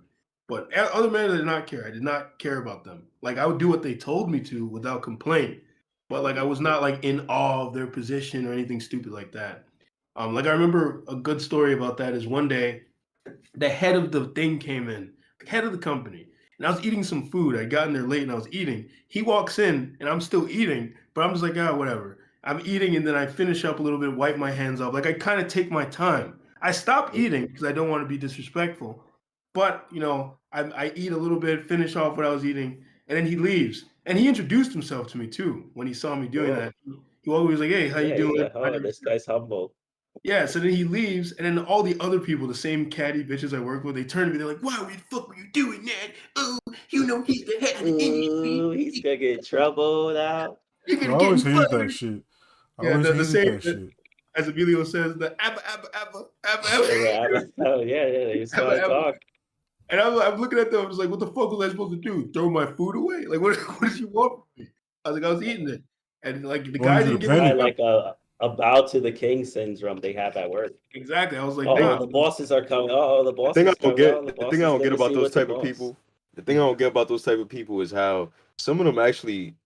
I don't know about the guy that you met with when I was the head of the company. I don't know his start, but Yeah. a lot of those people that are in high positions, they came from the bottom. Like they had to work their Yeah. way up. So Oh, it's like he you think was they would that. have exactly. So you That's what I'm think saying. Literally what So you of course, described. you think that's when they get to these positions, they would have some kind of humility about it because of where they came yeah. from, But and that's exactly it. have Yeah, that's respect for the exactly it. people that are below them because they were That's once in the those funny thing, shoes, EJ. and He they did. don't Yeah, sometimes. He, Well, there he was did, but I'm saying other people don't. he didn't yeah. care. It, like I remember he was actually very happy He with was me happy to see you in your natural habitat. because he My also worker saw me, feels comfortable enough in the workplace to eat. That's a great yeah, thing. and he saw me working and saw that I would get my fucking Mhm. hands dirty and do what was necessary. So Yeah, like everyone there knew that I was a hard worker. Like that was one thing they couldn't say about me. They would like make jokes about how about how I was aloof and how I was a space cadet or whatever because of those moments where I did not seem to give a fuck about. But they could not deny that when it was time to work, Gio was who you wanted with you. Like they would literally come and find me to when they needed something done because they knew that I was the one you had to do. You had to get to do it. Um, but the thing that made me there's that supervisor. He decided that he wanted to fuck my girlfriend. That was dating at the time, and he started beefing with me. Remember one time he yelled in my face. And again, it's very hard for me to if you're really disrespecting me, I don't give a fuck about your position. It's not gonna work. Like I'm gonna get angry. It took the utmost power within me in that moment as he was yelling at me and pointing in my face for no reason. Because you got to keep in mind, I wasn't even supposed to be on this floor. Something started going wrong. I came and helped. I did not have to help. And it was his fuck up. It was his fuck up that caused this situation. It's like you're still in the moment right now. Yeah, I was very angry. Because you gotta understand, the way I helped, I was on some Emilio shit without help while I was being. What, pop out like a superhero? Yeah, I was doing some superheroes. I was carrying 3 crates at a time, lifting them with the feet of Herculean feats of strength. It's a good pushing feeling, through. doing the right thing. I was grunting and screaming and dripping sweat from my head, and the man is now yelling at me in my face because he saw me talking to the girl. That's why they say no good deed goes unpunished sometimes. Yeah. Be So like he's that. yelling at me in my face, and I knew that something was gonna happen. I knew that I was gonna become. Knew it was gonna be like a situation with our mutual friend, like when he really pissed me off, and it was time. Like it's time. I could feel the anger rising within me. I was like, I'm gonna say something crazy right now. The adrenaline starts pumping too. And then God reached down from the heavens. He grabbed my head and he turned me around and then started pushing me away. You did the right thing. So I walked away. But then here's the funny part. Motherfucker starts chasing after me. So I'm like, where you going? Crazy. I'm going. And then he runs to the office I work in. He starts trying to write me up. And he keeps following me around. He's like, why won't you talk to me? And I'm like, dude, what the fuck is wrong with you? Like, finally I started. I was like, dude, you're not my dad. I was like, what's the matter with you? I was like, what's happening right now? And then like eventually he threatens to write me up, but then I put the fear of God into him. Because I do not give a fuck about pecking orders. I went straight into the head's office, like the head honcho, went straight in there. He saw me walking in there, he was like, Gio, why are you going in there? I was like, I gotta talk to him. He's like, oh, we could talk. I was like, I don't need to talk to you, I need to talk to him. Take it to his supervisor. You can see the fear in his face. I went in there, I told the head honcho what happened, and he was just like, look, you're gonna get written up and you're gonna get in trouble, but he's like, I'm happy you walked away because it could have been worse. He was like, if you had argued with him, now it could have become a whole thing.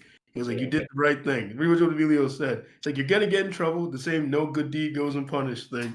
But it's like, don't worry, you're not gonna lose your job, you're not gonna be suspended or anything. He's like, this is just gonna be like a slap on the wrist. Like, that's what he was telling me. He was spitting facts. And then I didn't even get in trouble.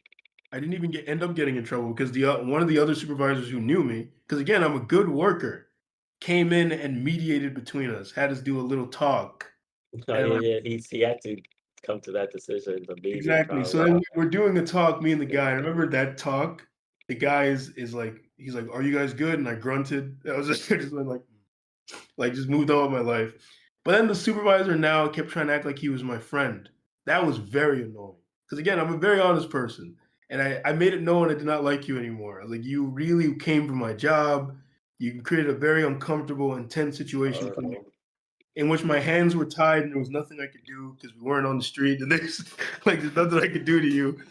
So like, every time he would try to talk to me, like I wasn't a dick. Like I was just like, he would walk up to me like, hey, how's it going, Gio? And I'd be like, hey, how's it going? Yeah. Or like you'd pound me, I'd pound him too. But when he tried to shake my hand, I was like, we're not shaking hands though. We're not shaking hands. I was just like, that's not happening. It's weird, man. We can pound, but we're not shaking hands. You start to see like every good interaction is coming with some nefarious intention. Yeah, that's the thing. I feel like I couldn't trust him. I feel like I could not trust him. So then eventually he ends up leaving. And I was already charting my exit after that thing happened because I was like, it's over. I can't do this anymore. And as I'm charting my exit, this other guy in our office, one of the pettiest motherfuckers there, gets moved to a supervisory position. I was like, nope, time to accelerate these plans. Like, there's no way I'm working under this guy. And this is the first fucking week he does some stupid shit and he tells me to do something that makes no sense. And I know this makes no sense. And I don't do it. I don't do it because it was dumb. and like the problem ends up being fixed. And even because I'm out there with another guy who I worked with, older guy, and we're both talking about how what he's told me to do made no sense. And he's like, "Did you do it?" I was like, "No." I was like, I knew it wasn't gonna do anything, so I didn't do it. I was like, it didn't make any sense. He finds out I didn't do it. This motherfucker starts talking about how, oh, Gio, when I tell you to do something, you're supposed. Keep in mind, he's only been in this position for like 3 days. He's like, when I tell you to do something, you're supposed to do it. Now I'm gonna have to write you up. I was like, okay, and I quit. I quit like the very next day or the day after that. I was like, we're not doing this. It became such a hazard to be around, man. That Exactly. sucks. Yeah, I was like, I had to. I'm telling you, a lot of people do quit because of the management. It is literally management. Like, you will be totally content with your job, living like a normal life, and then someone who should not be a manager gets promoted to manager, and you're just like, now I'm not doing this no more. Yeah, because I think about it sometimes. I probably could have been fine working there if I hadn't like. I probably could have lasted a little longer if it wasn't for those situations that happened. I could have lasted a little bit longer. Like it wasn't the absolute hell. Like the hours were long, of course. I kind of look at it like those situations are supposed to happen. Like maybe Oh, to move I you away remember, from it, right? yeah, like I remember when I was working at Uniqlo and then the pandemic happened and the store closed down. I already had plans to leave because I was finishing up school and I was gonna leave after I finished up school. Um, but I remember just like people being disappointed. Obviously, they're about to lose their job. The people that worked in the store, I know what their next steps were, but I kind of looked at it in a positive way. Like you guys been here for years. I've been here for a couple years. I'm like, this is a good. Obviously, Move on. we don't know when we'll return to work again because the whole pandemic thing's going on. But I'm thinking like the future kind of bright in a way. Like you don't know, like it's time to go on and pursue something else. Like everything eventually has its end, and whatever brings you to that conclusion, I see it's bound to happen. Whether Yeah. you left on stressful terms or whatever it was, The you future is wanted only to bright move because you on were just eventually. finishing school, though. Like, those Well, other for people me, yeah, for who me. who knows what skills they didn't have. Like, you know? Those same people that were stressed out though, they would be the same people complaining at the job all the time, you Well, see, know? the thing is, you got to look at it like it's like we were just talking about. Now you finally can act on that unresolved potential you have. That's another Yeah. thing. Like you can find something that actually matches. That actually just happened with someone at my job. Actually, someone at my job wanted to get into law enforcement. Right?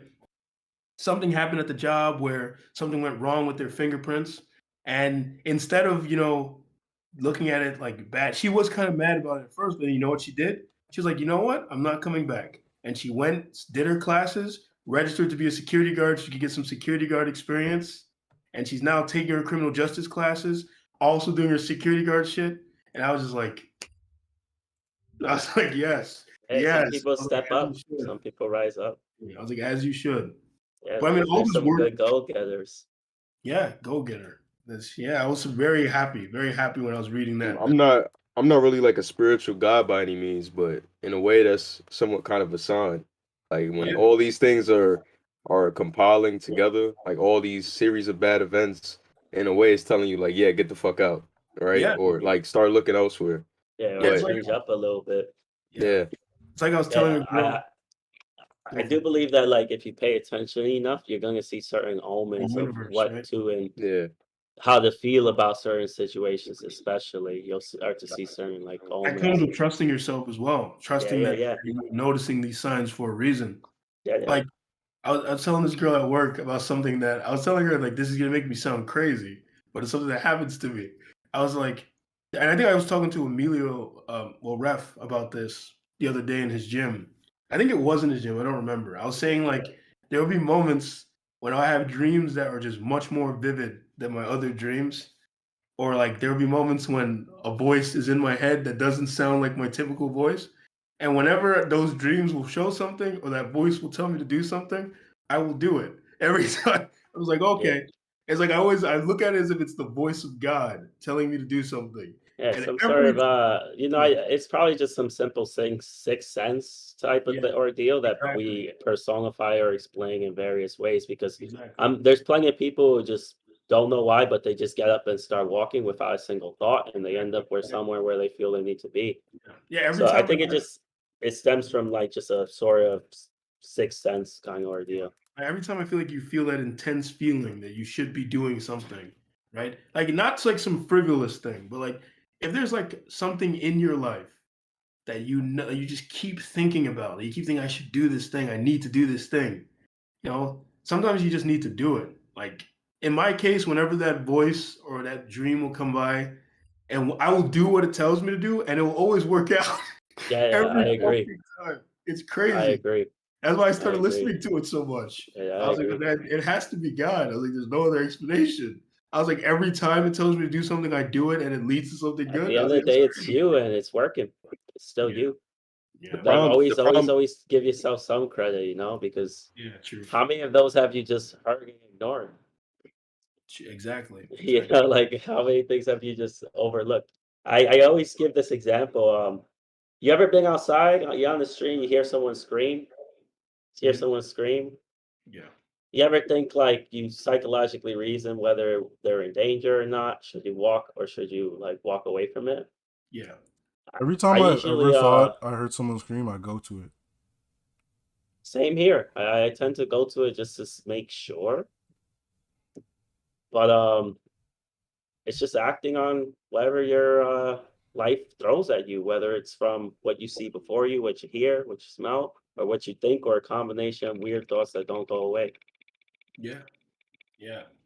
the Let me. problem that a lot of people go through with that too, when you're talking about the omens and the signs and the Yeah. writing already being on the wall, is people will sit there and fester in that situation, keep complaining, Yeah. and try to make those circumstances better for themselves. They look at ways to better their present situation Right, instead of right. moving out of it. They'll use the signs as justification of, oh, I'm Yeah, cursed, I can't get yeah. past it. Yeah. Oh, you'll understand my life is different, rather Truly. than try to like analyze and grow. There's you're either gonna grow or expire. I actually think people who are excelling in like what they want to do, I think they stay younger. I think they get a lot of benefits. I don't think they suffer as much stress.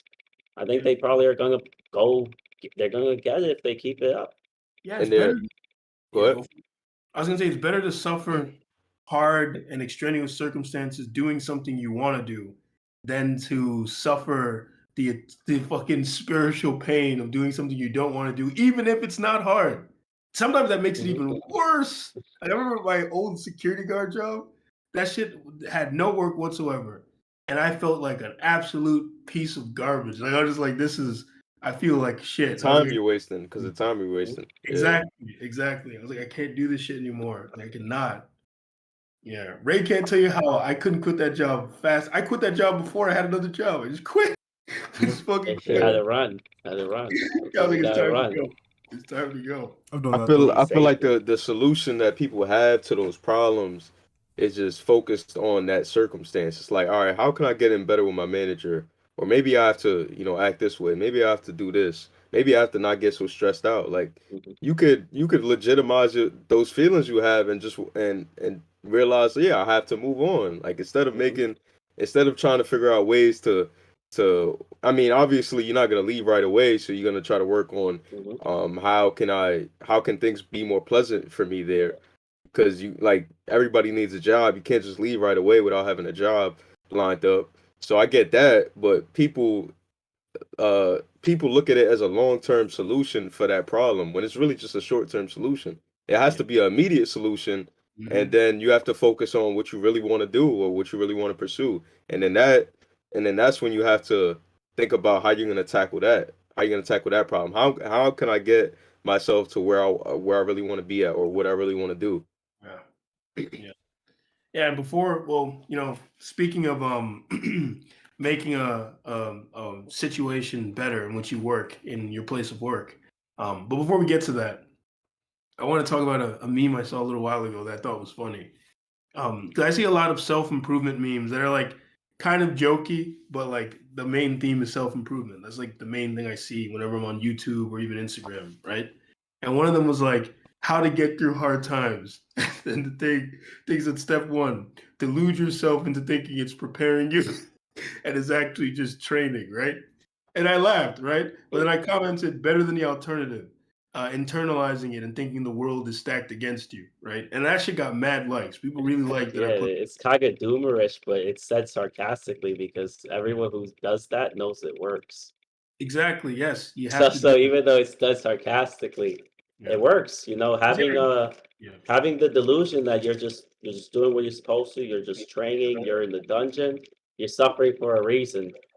Yeah. Yeah. Helps you succeed. Like EJ said, you could sit there and just go, "Oh, my life sucks. That's why I have to deal with this job I don't like. It's just my luck." Or you could be like, Yeah. "This is God telling me to leave this job," and you can say it's a delusion or you're It's acting on faulty knowledge, but it's it's either you do that or you sit there and suffer. it's funny the way I look at my life nowadays, and this is gonna seem like a grand overview of it, and it's not really that grand, but this is how I look at it. So I look at even with the current job that I work, which I really enjoy being being at. It's the best job I've ever had, but I think about how all of the decisions I made in my life, even the decisions um that were choices made out of just not doing something, right? And inaction is still a choice. And I think about how all those choices lined up to something, and it got me to where I am today. It's not like every day I constructed my life into a series of plans or designs that said, "All right, I'm gonna do this," right? Like they ended up just sometimes you end up somewhere that you didn't plan on ending up. But even by doing that, by not planning, that's a decision, right? By being careless, by moving without some type of guidance or some type of instruction for Yeah. what you're gonna do. So I can't really be too miserable about where I ended up when I decided that. And I think that's the accountability factor that I think about when it comes to me, where like people get to a point in their lives where they're miserable, but they start pointing fingers towards other people, they blame other people, and it's like, nah, all the decisions you made in your life, from middle school to high school Gotcha. to where you at now, it's all a product of that. It's all a product of that in some small significant way that you didn't realize, but it played a part, and all my choices has gotten me to where I am now. And if I want to go somewhere else, I'm gonna have to make another choice. Yeah, I So mean, that's how I like, look at it. I remember telling a girl that the way I think of my life is that everything is my fault and everything that ever happens to Yeah, me is a result of my own actions. And she's like, "That's a really depressing way to live." And I was like, yeah, "No," I was like, What? "It's not." I You're was just like, "It taking makes me agency over feel your life. exactly." I was like, "It makes me feel like no matter what situation I'm in, I can get out of it because I put myself here, so I can get myself out of it if I want to." yeah. You know? Those choices put you in these rooms that you don't want to be in. They put you in these rooms. Like obviously society has a even larger effect. Like we're here because society, based on society's rules and the social contract, we have to work, we have to pay for things. That's even like a more macro way of looking at it. Yeah. But underneath that, it's okay, well, I have to work a job because of the societal part, but what kind of agency am I gonna play in that? Like what kind of or have to play a part in that? Am I gonna just wait until something comes along? Okay, now the next thing that comes along, you ended up picking that without realizing it. It's like the pain part Yeah. um when you were saying that if you don't choose pain, it chooses you or something like that. That's what you're saying. Yeah. Yeah. So ultimately, I remember someone said this. I think it was a professor of mine in college, and I was like, "Damn!" Like this was deep at the time, and he was like, he was right on the money when he was saying, um, the topic was about like, what is the point of life if you're gonna die anyways, right? Like a lifelong question that everybody's had, and he was saying that at some point in our lives, we're gonna have to answer that question, and it's not gonna come in the form of a multiple choice A, B, and C. It's not gonna be like we're gonna have to make a decision on that. Like we're going to, as much as we try to avoid it, as much as we try to prolong it or procrastinate and run away from that question, at some point we're gonna have to answer it and be held accountable. And just like, and I apply that to career choices. I apply that to friendships. You can apply that to damn near anything in your life that is structured the way it is. You have to answer that question, and Yeah. if you run away from it, it's only going to result in further pain and putting you in a more stressful situation. Mhm. What was the Yeah. answer? Still trying to figure that out to this day. Yeah, I think the point is that there is no answer. You're gonna reach it when you reach it. Yeah, Everyone's gonna have a different answer to that question. Yeah, You I know? was wondering I what think your life is answer always is. worth it. Oh, my answer? Yeah. Well, my answer specifically to the question of what's the point of life if we're gonna die anyway is the point is it's similar to ref, and I think very similar to literally ref a lot of the time. Maybe I'm probably a little more pragmatic than ref is, but I do think like I really think the point of my life is to do as much as I can to improve the world around me and then die. Like that's me how I think of my life. Like I'm just like after I literally would think to myself, if I'm able to accomplish the ultimate goal I have, or wasn't able to accomplish that goal and just improve the immediate life of my mother and say my sister or those kind of people, and then I were to die right after that, I'd be satisfied. I think about that all the time. I was like, someone could stab me to death, and I'll die knowing that I did the thing that I was supposed to do. Because like, remember what I told you that quote, that quote that I paraphrased from Planetary that I felt was so fucking Let me see. Let me find it. Hold on. Because that shit, that thing, where is it? Where is it? Oh, here it is. This quote resonated with me. It was like, you are a thing created to do a job, and that job cannot simply be to hound people who did you wrong to the ends of the earth. Look around you. When the ground of the underpinnings of life and death, laid beyond the tiniest spaces we can possibly imagine, are this infinitely vast, can your task be so small? And I was just like thinking about myself in that way, that I'm a thing meant to do a job, and I can't let anything distract me from that job. And there's like I was put on earth to do this thing, and if I do Yeah. it, then that's all that matters. That's what gets me through it every day. What Yeah. about you, Ray? Do you have an answer to that question? I generally believe that there is not an answer, because when I think about the question, I start breaking it down. I'm like, yo, what is a life anyway? And I was like, all right, the answer to this question, it has to apply to everything that I consider alive, right? So, bro, I But literally I'm saying in terms of your own life, not if we're no. speaking for a I'm grand telling you, majority of people. Yeah. this is just I how feel like I Yeah. thought the about the question question in is general. phrased that Okay. you have to answer as an individual. You Uh, get it? Yeah. So it's not so much worries about what the other life thinks. See, but That that's being just the said, way I thought about it, though. Because like whenever I got Yeah. like posed the question, I just started thinking about I it, mean, and I like I get what get further and further in. I was just like, there yeah, I isn't get what one. I There's get no what you're purpose saying to life. because You can do the whatever you point of want. life for me is actually very simple. I think death is something different. I'm here to learn, be as wise and as best as I can be. I mean, Right? Like I don't think death is really I don't think death is capable of making life insignificant. yeah, I I agree. think that I think the question's deceptively phrased to make life seem, Yeah. you Yeah, like I know, don't think of the question in terms of death. Like I wasn't even thinking about that part. It's just yeah, yeah. I do not But determine that there is a Yeah. point to life. right. Really. I mean, I thought about it the same way Ray did, where I broke it down that this would have to be like I said, there would have to be a question that each person would have to answer individually for Yeah. themselves. It's like each If person you would- want to ask me, I think the belief that death makes life insignificant comes from the fear of death alone. yeah, that's And why I I said don't I honestly don't fear death because I just figured out, hey, look, it means something different to me. that's What's why so being scared of?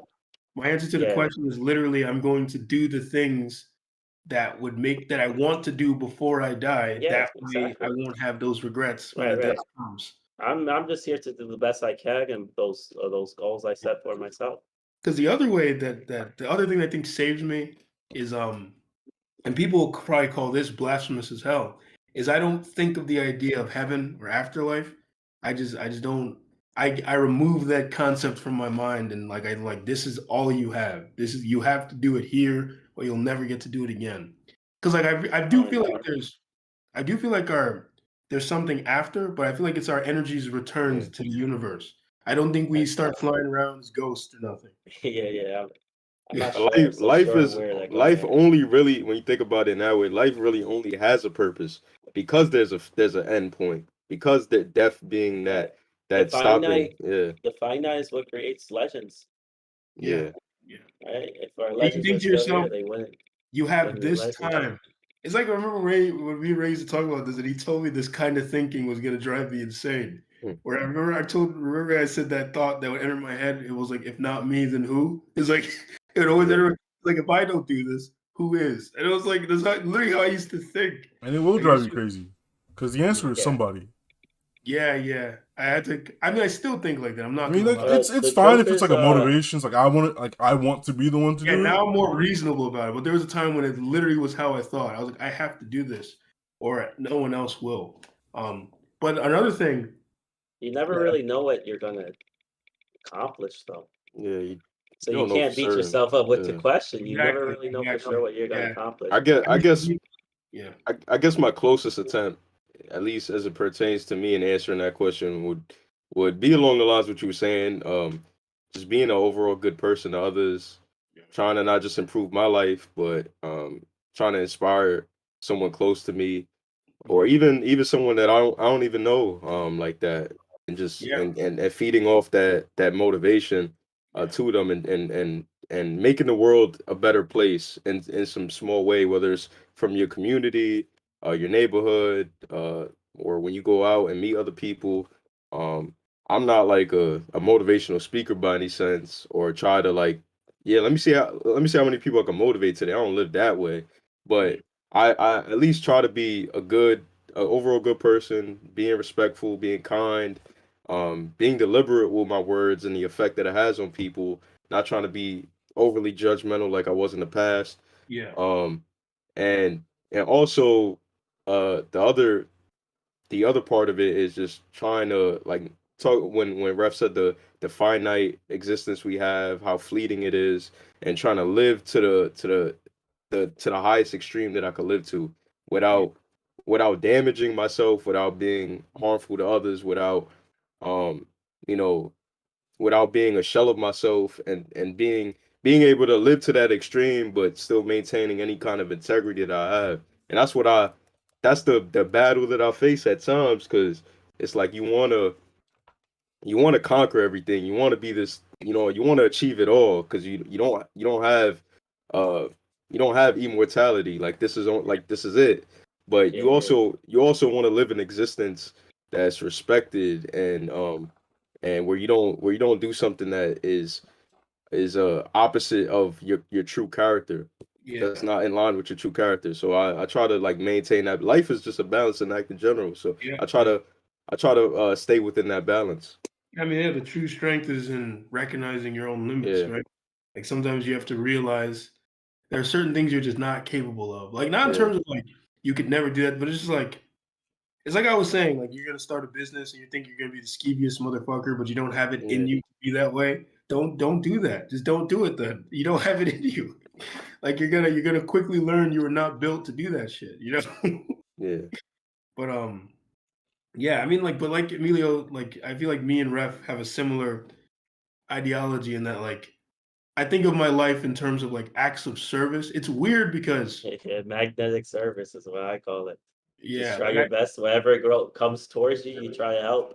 Call it magnetic service. yeah, like I literally think of my life as serving the greater good. Like there are things I want to do to improve the world around me. And that's I literally think of myself as like a public servant in terms of the things, the goals I have. And I think that's why they motivate me so much because they're not even like so insular. They're more like if I'm able to do this thing, like I It's literally good think for like everyone. yeah, I was like, imagine how much more I'll be able to, how much more people I'll be able to help. I mean, that could also be a dangerous ideology, I guess.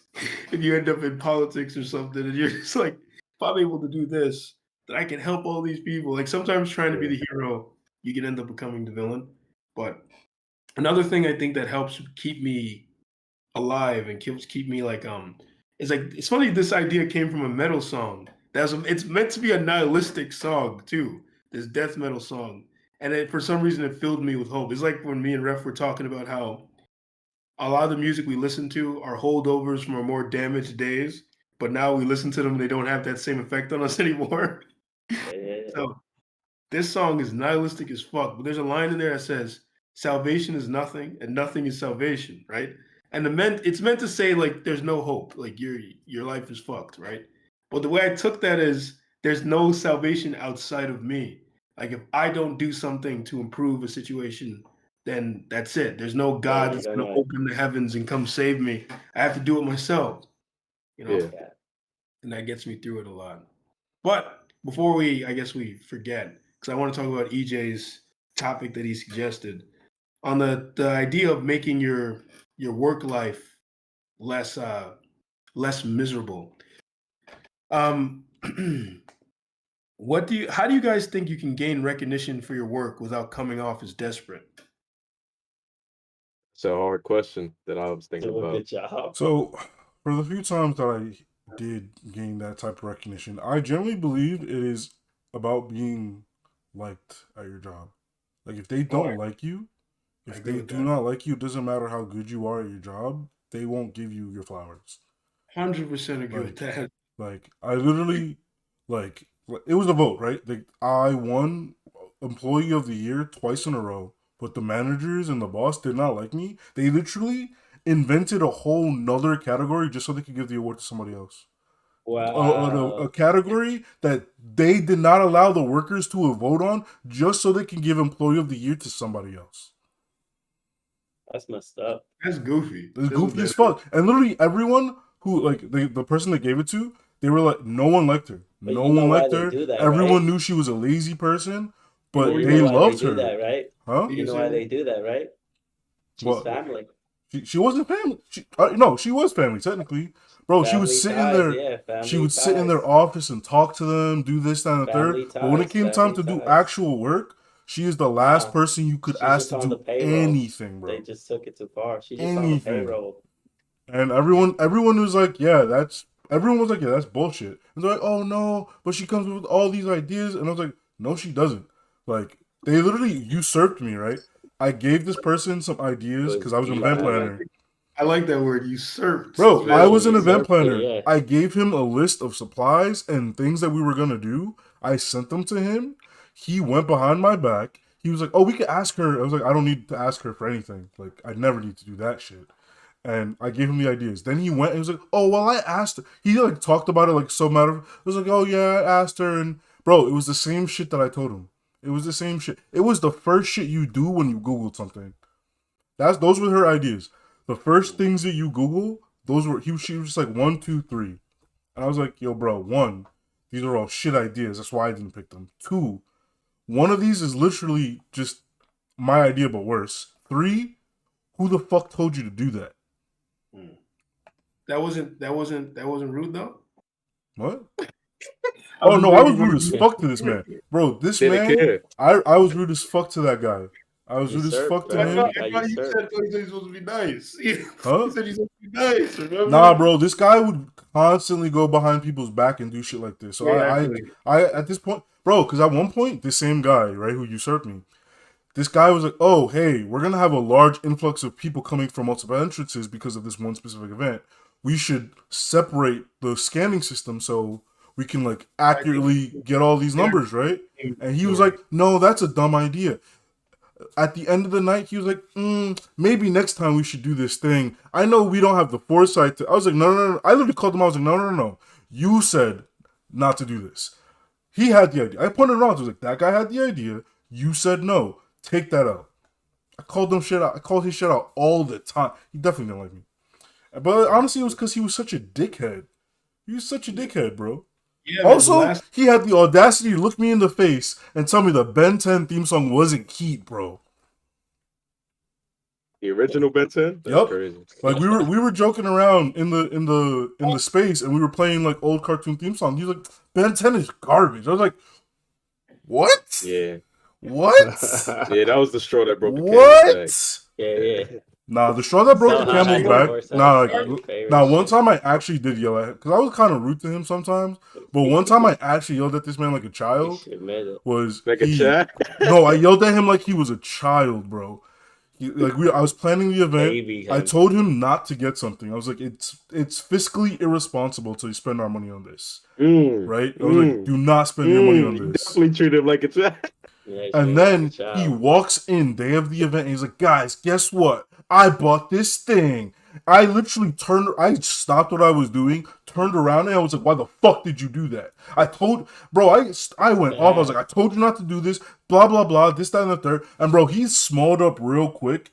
He was like looking at me like a child. And I was like, what the fuck? And you know, the reason I told him not to buy it was literally a thing that it was designed to cut circles. That's it. That's all it did. It cut paper into circles. That's it. He spent $200 on a device to cut paper into circles. for a machine that constantly broke. He was like, the reason our button machine breaks is because the paper's not the right size. I was like, that's not the reason. I've literally fixed the machine. I've explained the reason to them multiple times. And I was like, yo, bro, the machine itself is just low quality. And he was like, then, bro, guess what the first thing I did? I went to check the event. Guess what the first thing that broke was? The thing you Machine. bought? No, the machine he bought it for. So here, we have this $200 machine to cut circles, but nothing to use it with. And I was like, I'm not fixing it this time. Fuck you. Fuck you. You go deal with it. Yo, Ray, maybe you was just hating on him. Nah, no way. If, If the if, machine if don't that's work, called you being a gotta- hater, yeah, I was hating. Like, I was Nah, a if hater, the bro. machine keeps breaking, he made a bad buy. $200 to cut. Bro, it circles was his doesn't idea to seem buy the make any machine sense. too.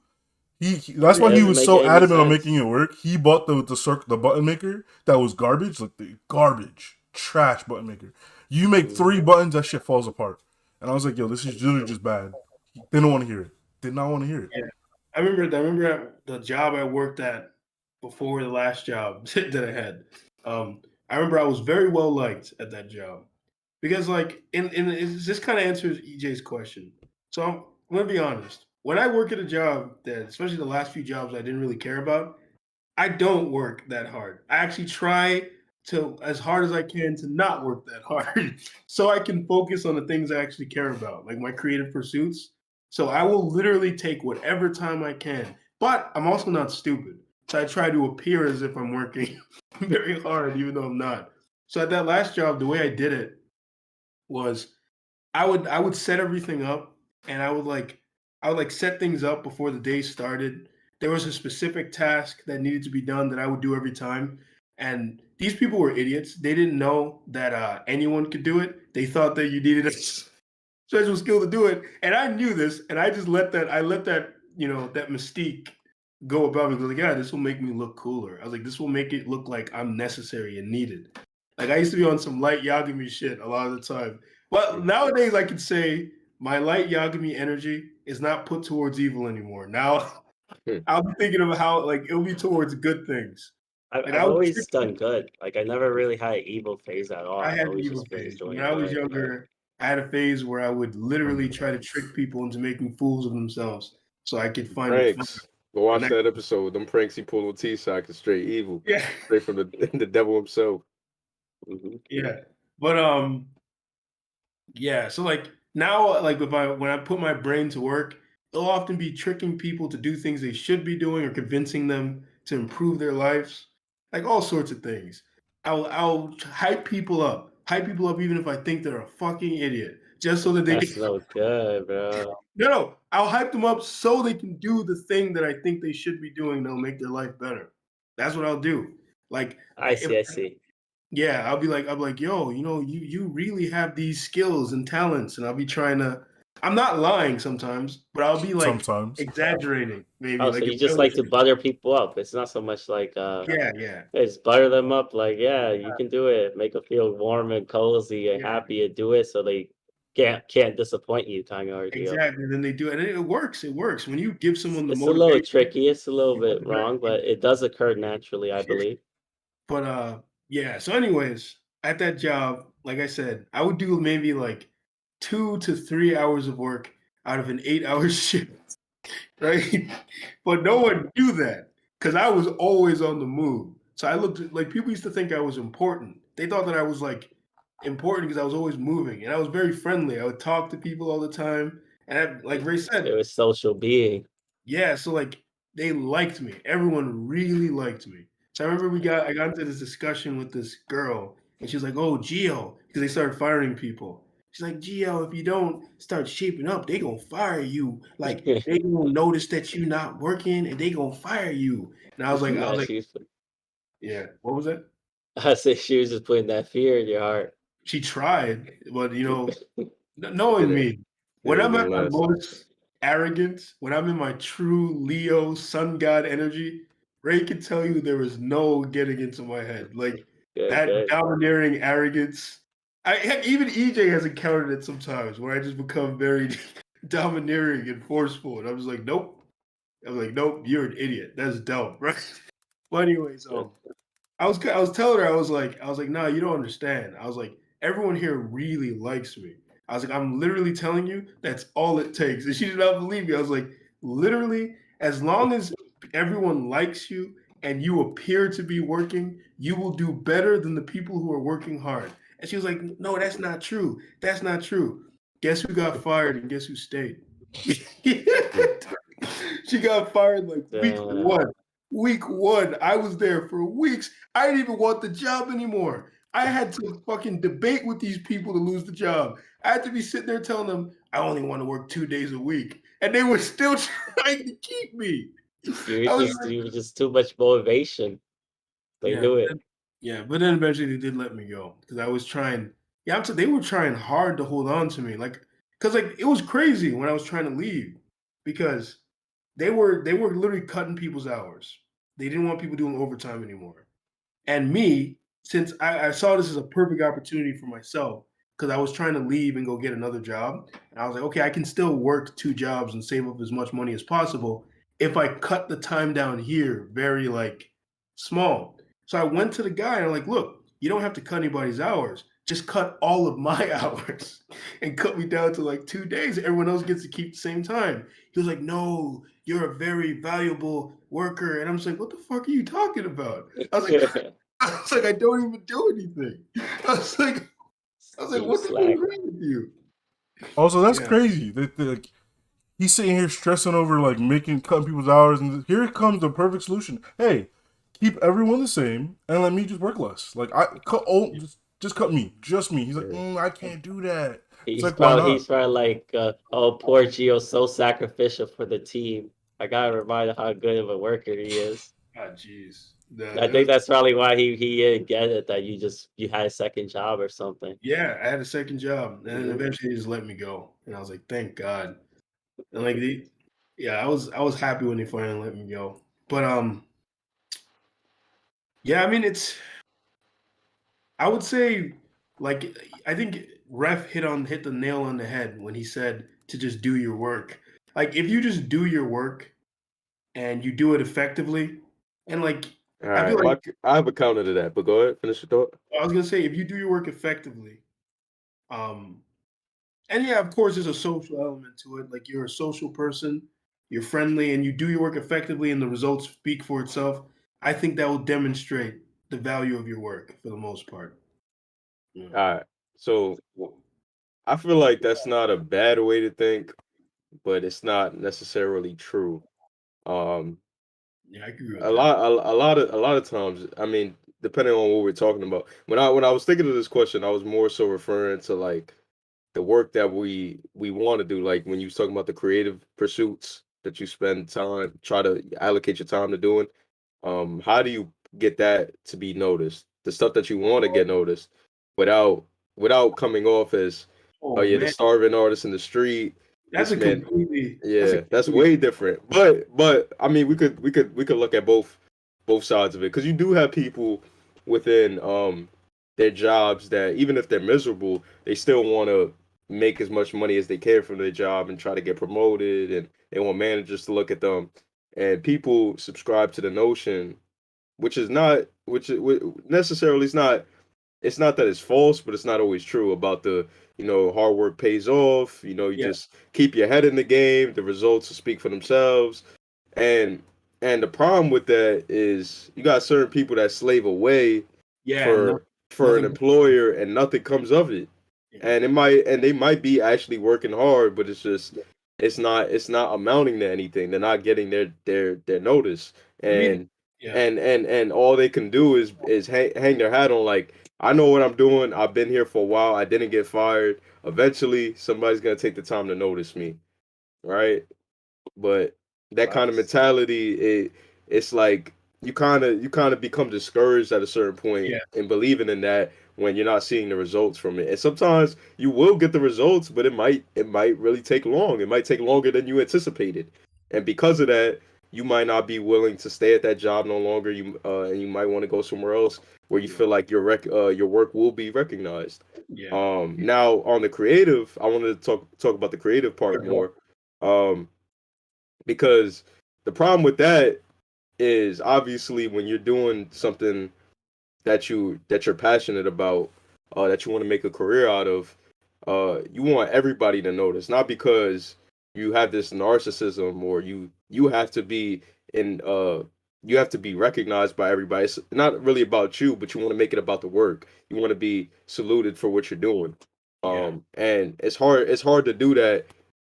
It's hard to do that just in anything, but it's hard to do it without coming off as desperate. Like you Yeah. want people to give you a chance and notice you, but you also don't want to be harassing people in the streets, giving them your mixtape, right? Because it's like, damn, bro, like I'm just trying to get to work, like leave me alone.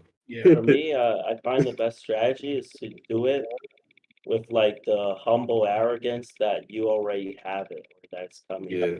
Yeah. Because like if you're really about something, you're not going to walk around and talk down about how you're going to fail, how it's going wrong.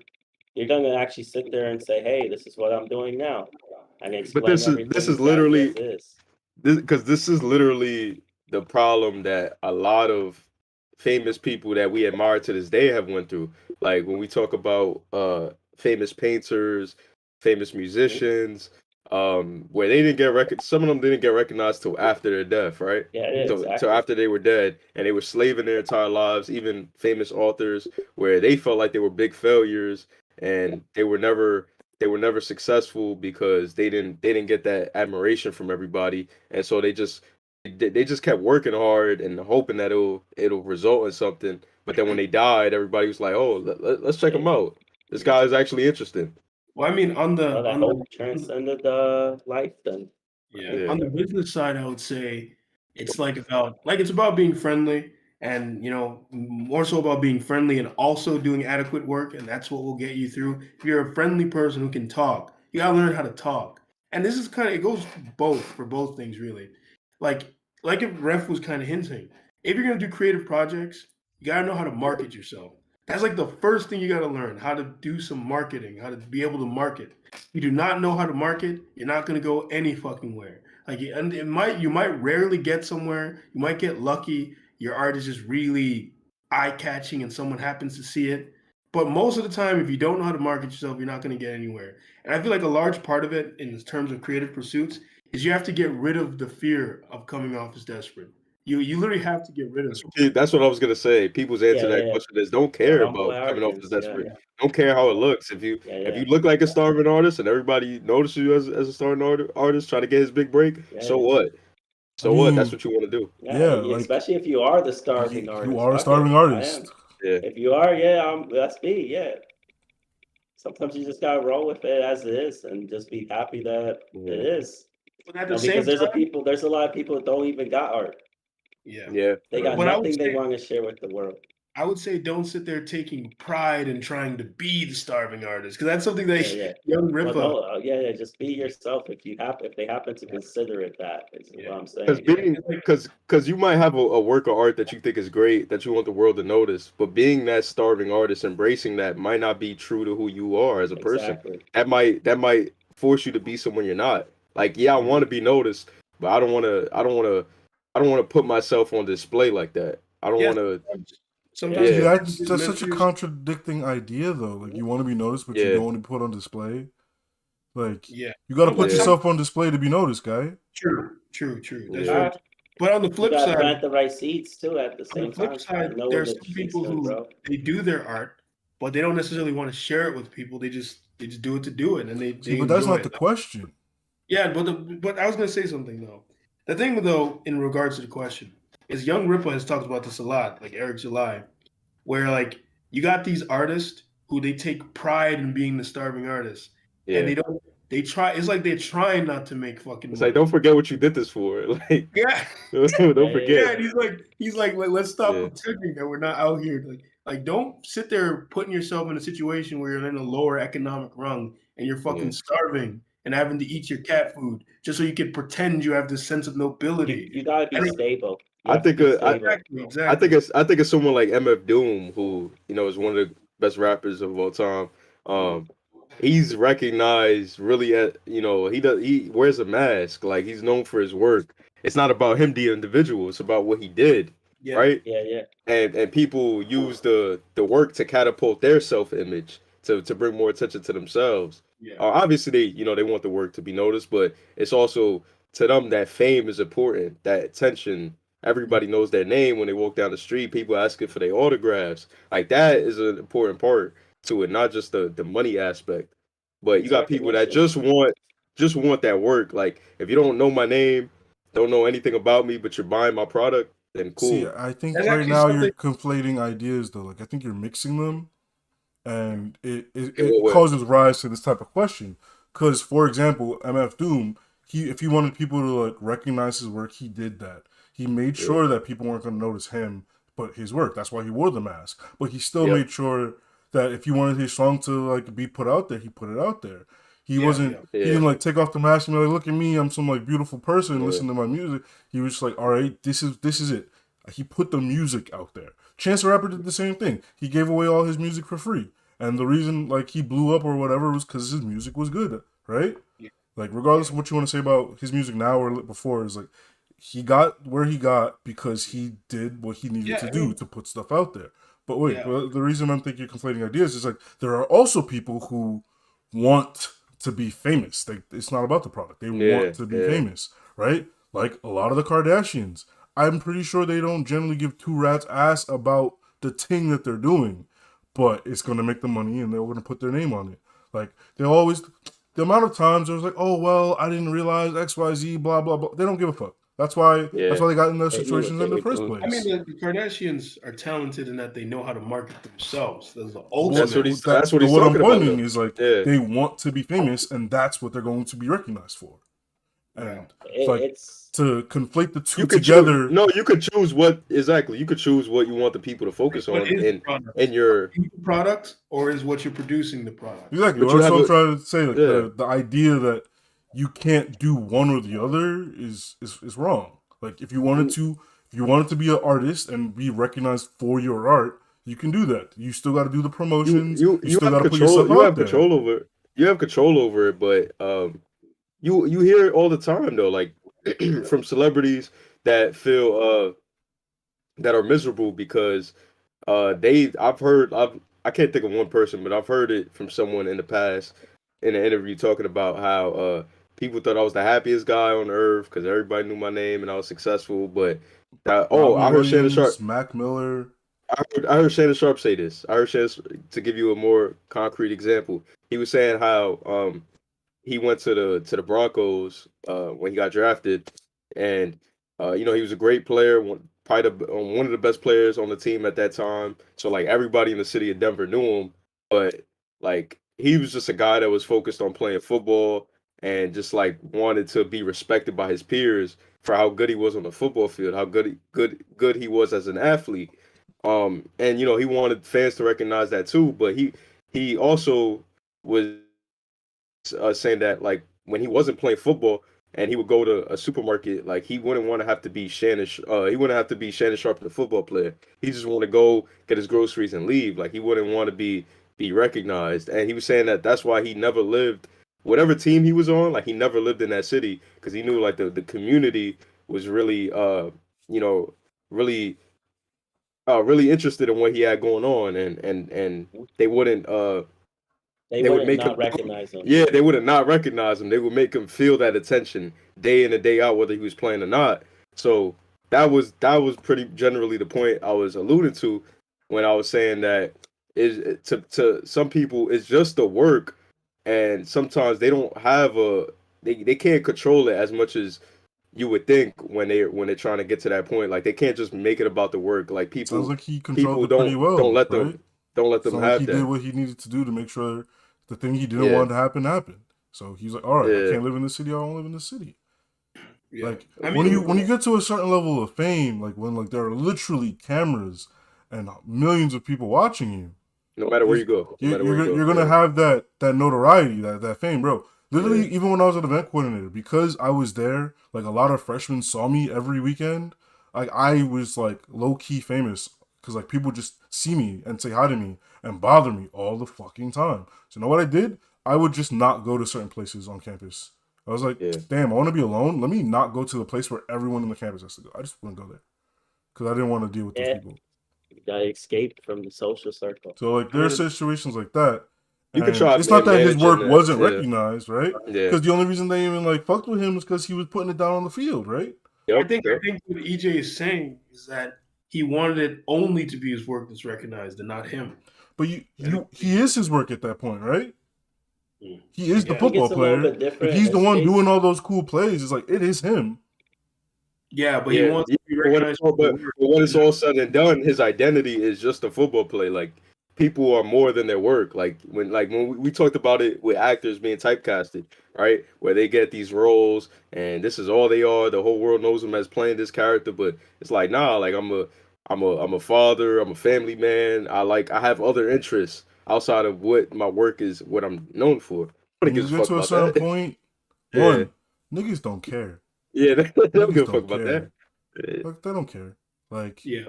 I don't care about who you are. When you dropping Yeah. the bro, like Rihanna's out here living her life, but constantly, if you go to her fucking Twitter, people will be like, "When you dropping the album? When you dropping it?" Yeah. Bro, at this point, she has been everything besides a music artist. Like add up all the other shit she has done. She has That's not the been a music element. artist, but people still want her music. It's But crazy. that element of it is a vital part because that's what I feel like scares people from wanting to chase a dream because they don't want that. Some people don't want that. Like you got people that are probably been sheltered or in closed circles their whole life, and they it's hard enough for them to share it with one person, and then imagine sharing it with the world, and then See, now but like now at that you point, can't have what are they doing? Like, what is their dream? yeah Like if they don't want to share with everyone, what are they doing? If they Recognition don't want to comes as share it with everyone and they're cool with sharing it with one yeah. person, I'm just confused as to what you're Even really even getting with at but here. even with rappers though, like you see some people are cool with just being in that underground space or indie artists, not really generally known by the masses, but as long as people Yeah, within the culture, like the cult following they have get it, that's yeah. enough Some for of them. them, Okay, there's but some I'm just rappers and confused stuff. as to They just where you're going with this. Like, all right, yeah, there are people cool with that. There are people who want more. Yeah. What are you asking? I'm What are just you what are saying you that no, I'm I saying think the that question that you need to ask is at what point of recognition does it become detrimental to the way you yeah. want to live your life? Because I'll give you an example. Anytime people hear a celebrity is showing up to a spot, and people come out of the woodworks on a Monday through Friday thinking they're gonna pull up to that spot and meet the celebrity. At that point, your recognition becomes detrimental. I Yeah. think it's a little bit different. If if you can, even if you're recognized, if people are like respectful and there's enough distance, they may not mention it. They may Hmm. just treat you like a normal person. Yeah. At some point, you want to be treated. You want the work to be recognized. You want the work to have your face and image because you're proud of it. But you want to live the life you sought to live Yeah. Look, Exactly. before people thought your work was great. yeah, look at How would you have lived? Look at Andy Warhol, although ironically this made his work more famous. Andy Warhol was well known for being very aloof and reclusive. Like during interviews, like they would try to ask Yeah. him questions, and he'd be very like he clearly did not seem to care much about the interview or want to do it. But ironically, this made more interest in his work, him acting that way. But he was well known for just like his work is what mattered, and he did not Yeah. want to be this like So you got people just like Andy Warhol yeah. that harbor that same personality and they just don't have that courage or they don't have that motivation to like actually put themselves out there because they don't want to be in front of cameras. They don't want to do a bunch of interviews. They don't want to go on a press run. They don't want to do this and be recognized like and that's the sacrifice that Ray is asking about. Like, how do you expect your work to get recognized if you're not gonna, put yourself on the map? But then there's like So even another aspect to it that like Eric July would talk about, where there are people who they take pride in not their work, but in like the fact that they're doing. I don't know how to explain this. Like yeah. they take pride in being the starving artist rather than the art that they're producing.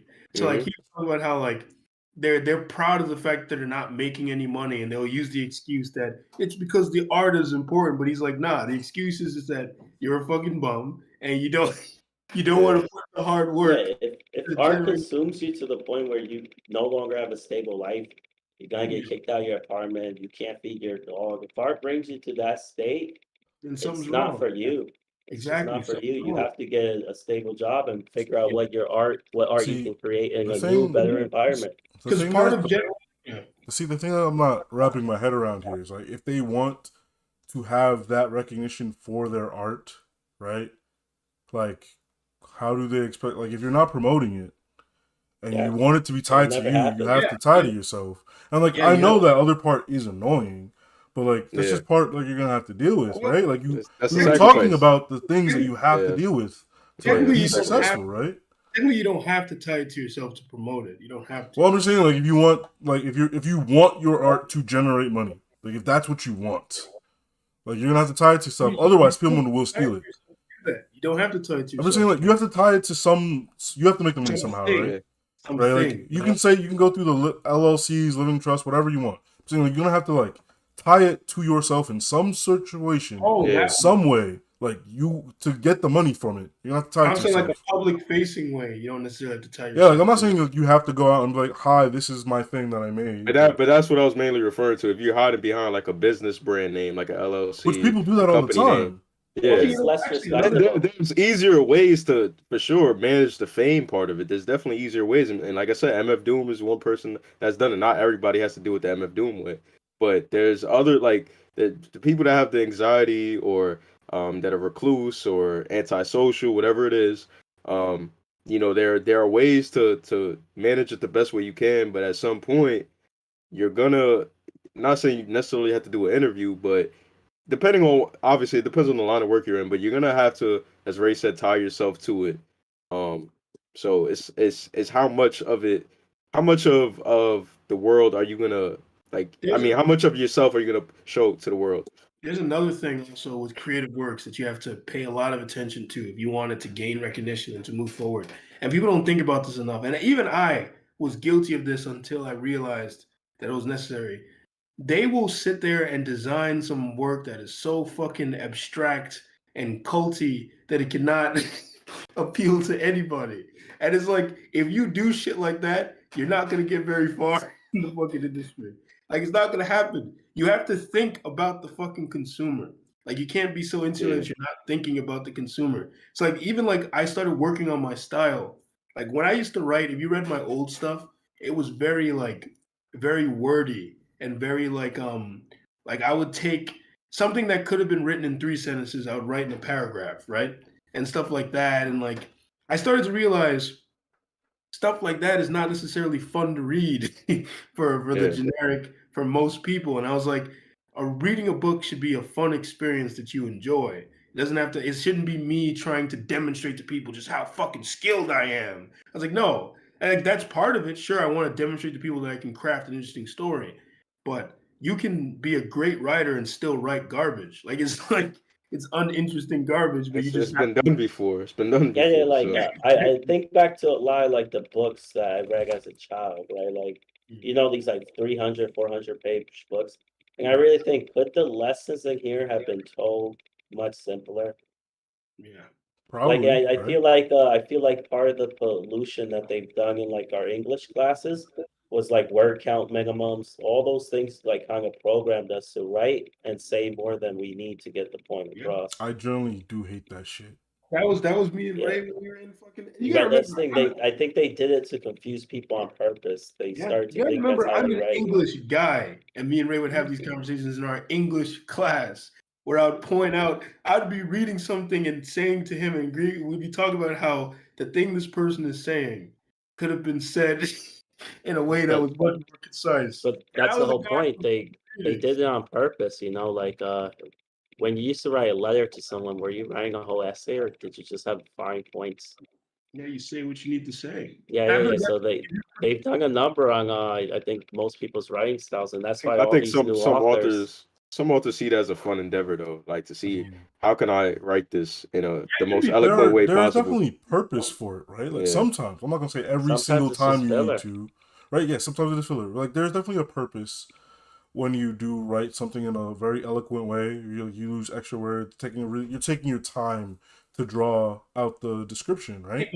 But yeah, then there are other times where it's like if I'm trying to convey a message, all the extra fluff is useless. unnecessary. Like, Yeah. Yeah. for example, in a lot of like meetings, I know the meme right now is like, oh, this meeting could have been an email. No, dead ass could have been. I literally sat there and watched and experienced that, where my boss was trying to tell me like these people don't know how to do their job, and she was trying to like corral them, but it was her fault.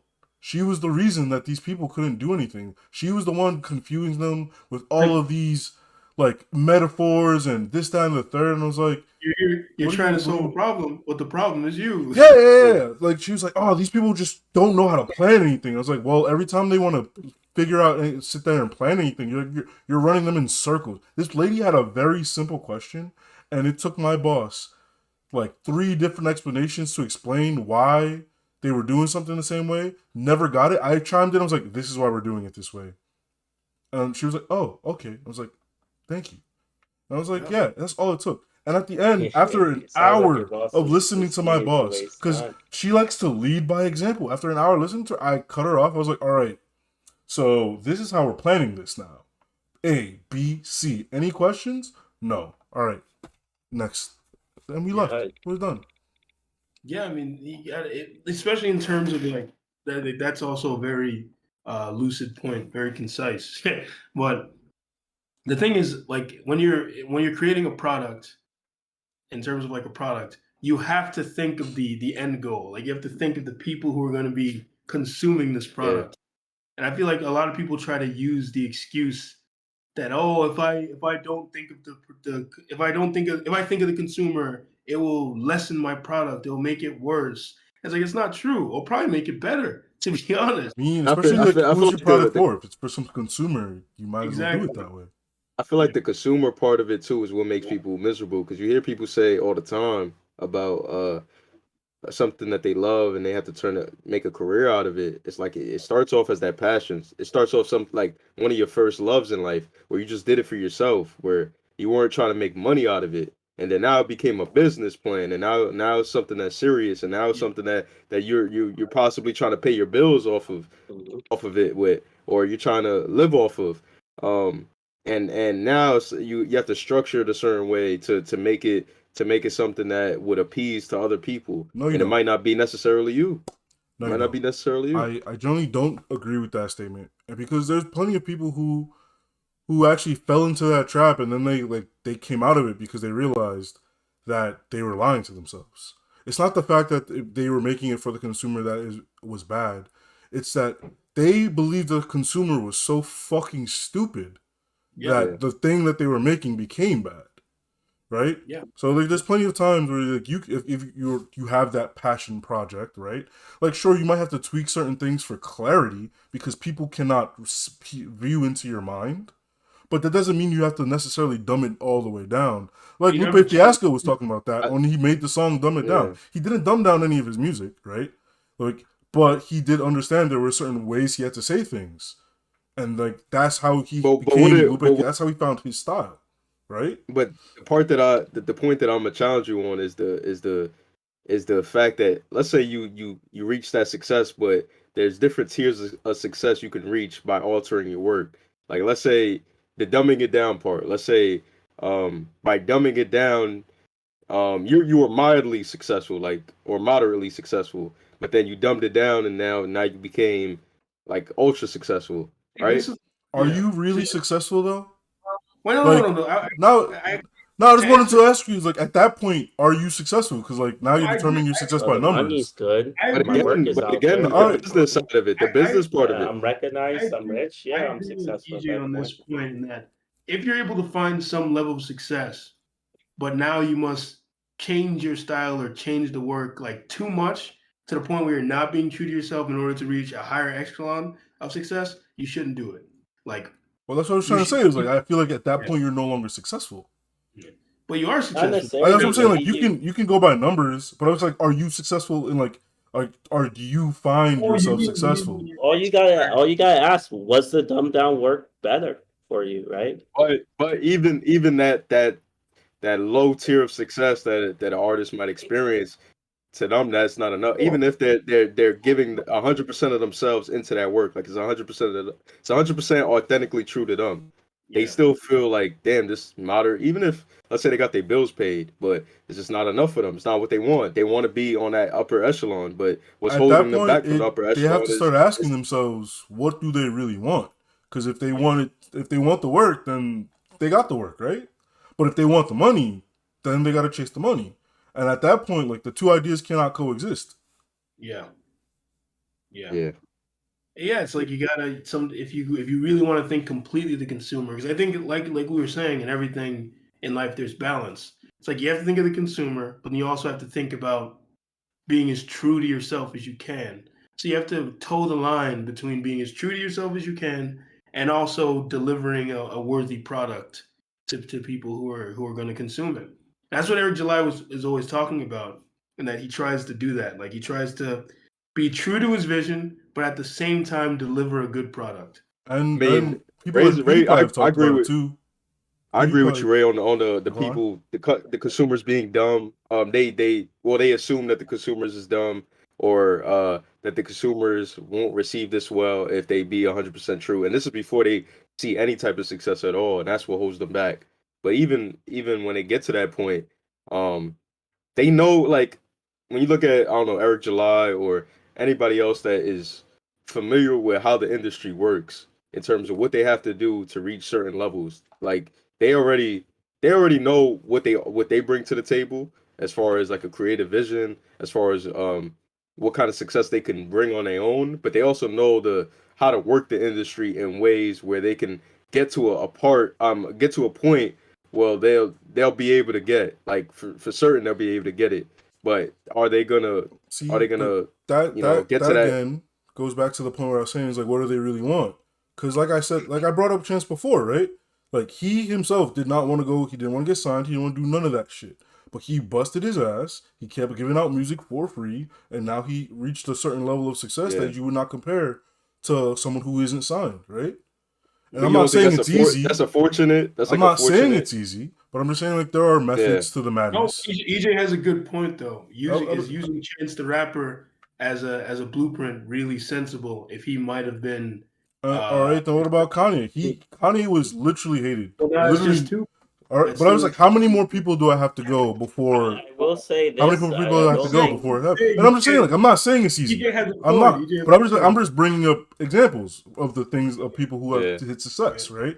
And It's then there are possible. people It's who have certainly hit possible. success in a Yeah. conventional way. PewDiePie was talking about this the other day, where he was like, the reason I haven't done XYZ was like I did it because I wanted to. It became popular, and then I started thinking, oh, I have to do this because you guys like it, and then it became worse, and then I realized that you guys aren't here because of XYZ. You're here because you want to see me do the things that I like, the things that I come up with.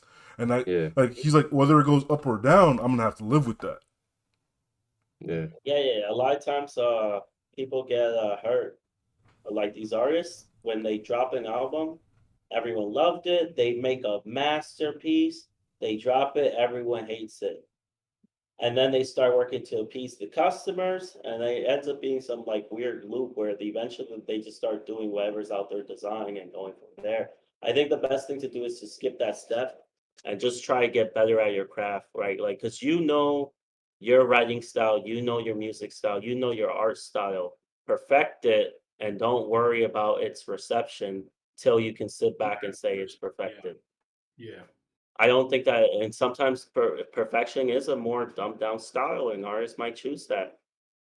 You know, Yeah. like you can't be too sure what's the best image of what you're trying to present It's is. funny you mention that because actually that tends to be the case. When you look at popular art styles, they're more stylized and simplistic. And even the most popular books, you look at someone like Harry Turtledove. That guy makes mad fucking money. His books read like they were written by a third grader. But it's like it works for him, you know? It works. And you really realize like it was stuff like that that made me start realizing. I was like, I could sit here and write 3 pages of prose of a guy smoking a cigarette if I want to.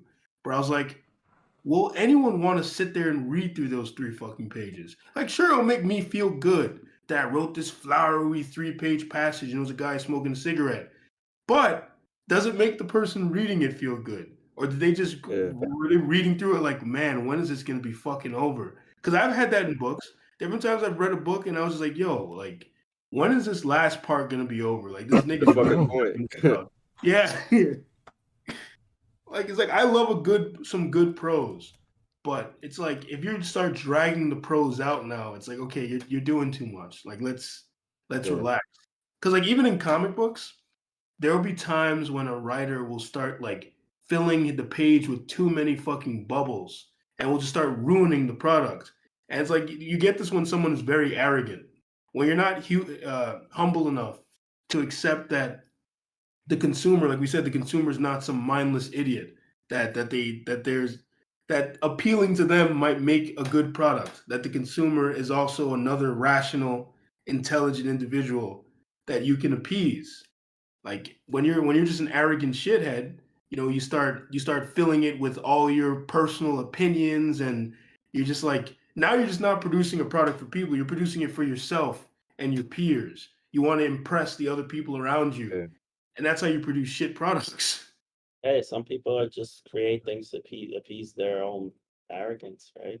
Yeah, Uh, exactly. Ref, But the way you I was gonna, escape that is to just try to get better at your work, and Yeah, Rev, let's if it talk about sticks, your book. yeah, I Actually. was speaking of books and stuff. I was gonna ask you. I will. We since we're kind of on the topic already.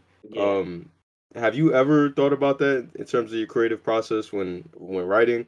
Has that Well, ever entered your mind, like being worried about the reception? Like obviously you write for yourself at first, right, and right. then you think about how others are gonna look at it Yeah, so after. I decided a little carefully on that because I did think about it when I started writing. I talked to one person who was like in English writing and stuff. I sent my story over them to get edited, and they had a lot of criticism. I just remember looking at the criticism, I'm just like, this person doesn't think like me. Hmm. Like they just don't get it. Like that's my first phrase.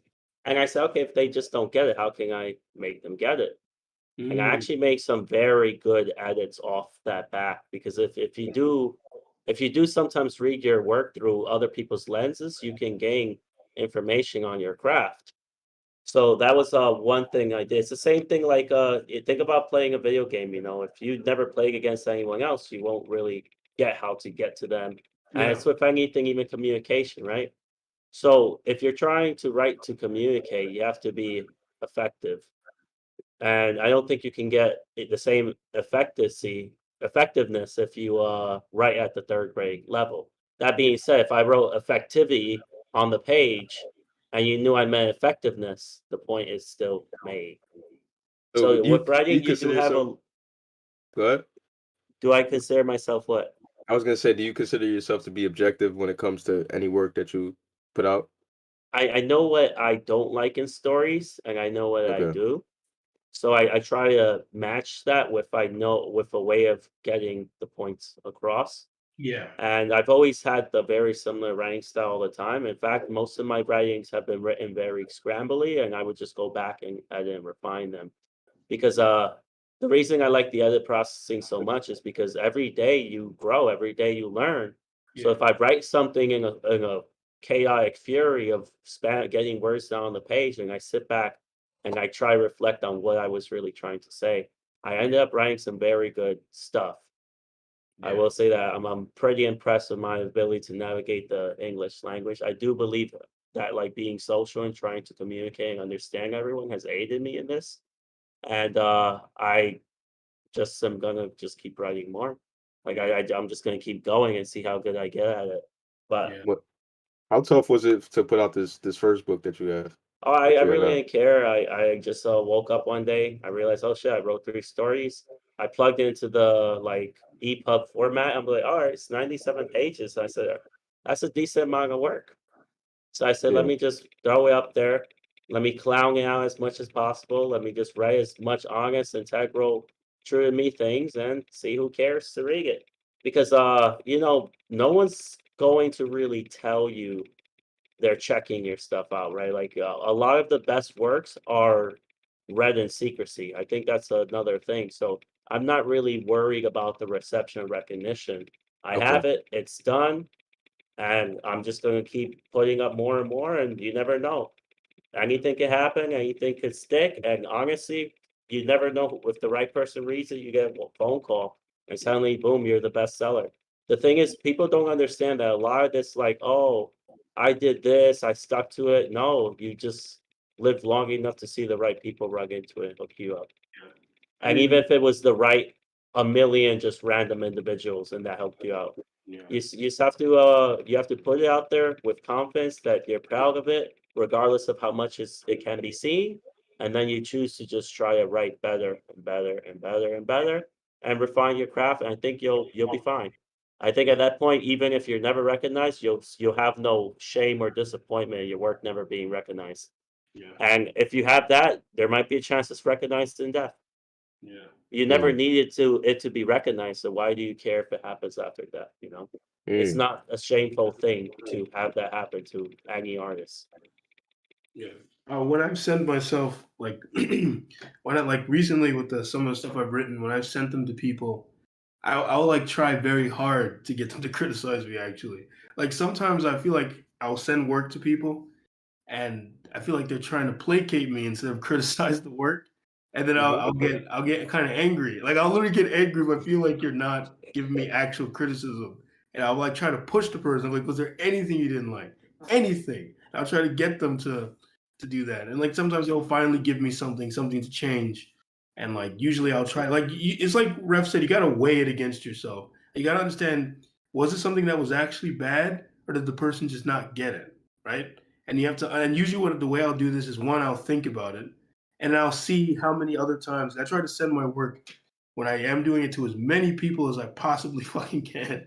And if you're So like getting that same criticism back, then it's probably exactly, then you know yeah. something's wrong. You know I do something's think wrong. the best duality for getting the best criticism advice Mm. is to sell it and give it to free to anyone who asks.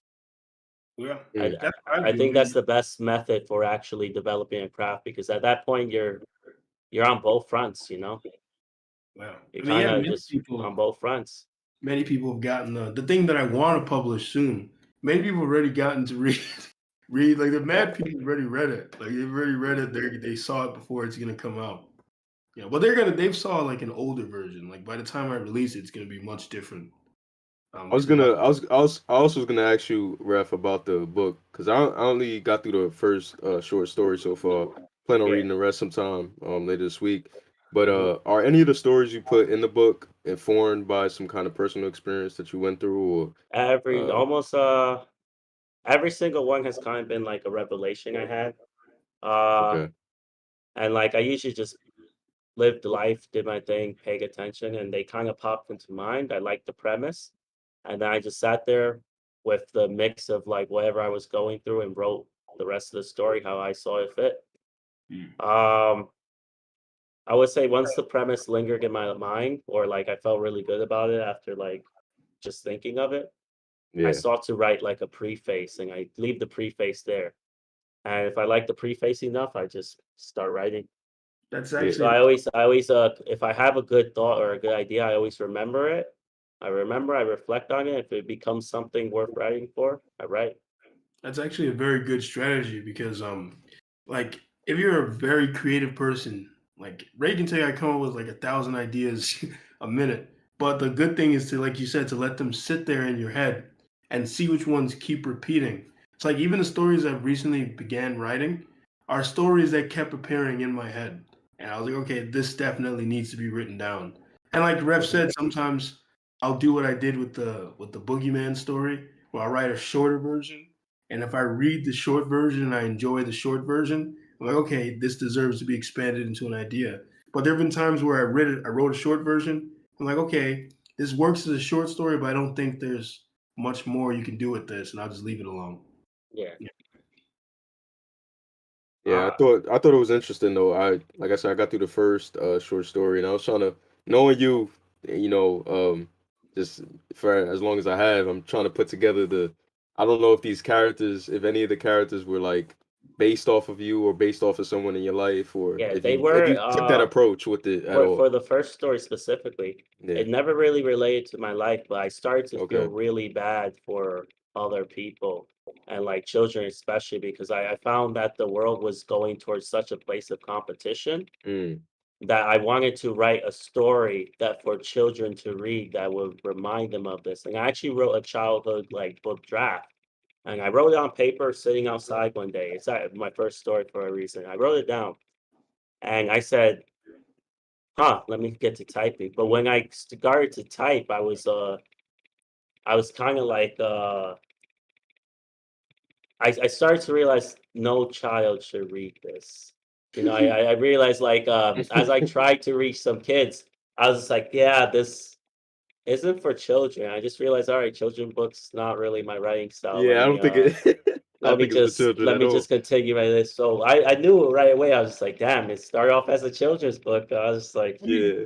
You'd be oh, it's surprised. done Though. now. You know, You'd be second, surprised. I mean, yeah, the lesson could definitely be shared with children, but as far Yeah, as how you brought right, about the right, right, lesson, it's kind of because right, right. So you I ever was grow up. really targeting like I guess I guess maybe like a 15, like 17-year-old emo Yeah, boy might read this story and feel yeah. better about himself.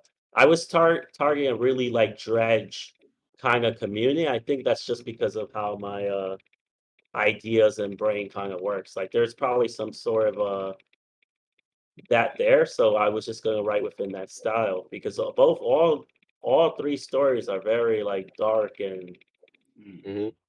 like pretty much like sinister occultist, evil kind of like stories. Like they have very dark adult themes, things that you can't really understand outside of having some backbone of I mean, Emilio. I mean, well, Ralph.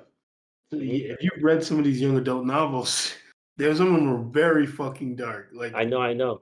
But yeah, I was hey, telling them about there was a novel I read where about a guy who could turn invisible, and that book had incest, murder. but that's the whole point, right? That is not as productive as a story that gets dark and teaches you something Yeah, positive. that was the And point. The story did teach a lesson. It's just it just happened to be very fucking dark as it taught that lesson. okay, yeah. So there's extremes to writing. But I think there's also a natural balance where even if someone's slightly repulsed by the dredginess, they're able to get through to the story having learned. Yeah, So sometimes the things people like, especially in their youth, is more shock factor than quality. yeah. Mm. I remember I wrote a story once when I was younger, and my mom was horrified by it at first. Horrified by the story Yeah, because yeah. it was about a particular person. Even as a kid, I wrote a story that was sympathetic to a particular person. I'm just gonna leave it open to interpretation Hmm. who that was. At the time, it wasn't even like it was just me trying to see something. It was an experiment. I was trying to see if I could understand how this Yeah. person If thought. you could debate that side, yeah. Yeah, so then I wrote this story, showed it to my mom, and at first she was horrified. She was like very horrified by it. But then Mhm. she like started reading it and reading it and reading it, and then she came to like it. And she came Yeah, to yeah. think that it was but she did tell me to To that keep to it to never release yourself. it or Yeah, anything, keep it to or to never yourself. share it with anybody. Well, she understood the point that I was trying to get across. But at first though, man, the way she looked at me, like I scared the shit out of her. And I remember there was another time I wrote this story about a guy who killed pedophiles. And I remember I read it to this girl and Jesus Christ, man. I She used to looked Like write your dad. love letters, yo. I even did that. I used to write love no, I letters, didn't write yo. it. Oh, I'm Fire, saying the, bro. the story was so because I I don't read think I ever grew out of it because I still be writing love letters and DMs and Jesus. shit. I haven't Like written I a got love letter in my life. But no, the I don't story think it's a bad thing because like think about medieval times and what those people were writing. yeah. But I Like mean I this think I think writing is cool because you shouldn't really be embarrassed about what you put yeah, yeah, out. yeah. Like Yeah. I think the embarrassment that comes with writing is just like Yeah. stupidity of like Yeah, yeah. anti-freedom speech sort of ordeal. Yeah, Like why should I be ashamed? I admit it, I did it. It's because right even there. Yeah, that was me. I'm the author. I don't know why I came up yeah, with that, but hey, even the story of the pedophile killer, yeah. it was so brutal, like very Mhm. brutal and dark. The girl that was reading it, because I read part of it to her, and then she read it on her own later. But the parts I read Probably to her, lost her literally, mind. it made her nauseous. Like it made her nauseous because of I've never seen anything like the that things I before. was describing that were just so. And I don't know why this like You were this too came deep to on the mind. internet, maybe too much Yeah. video games too. Yeah, probably. I think I was just in a very dark place at that time. I mean, It's okay. I still am very interested in violence, and like I will try to make it Nah, stylistic. I hate Yeah, violence. yeah.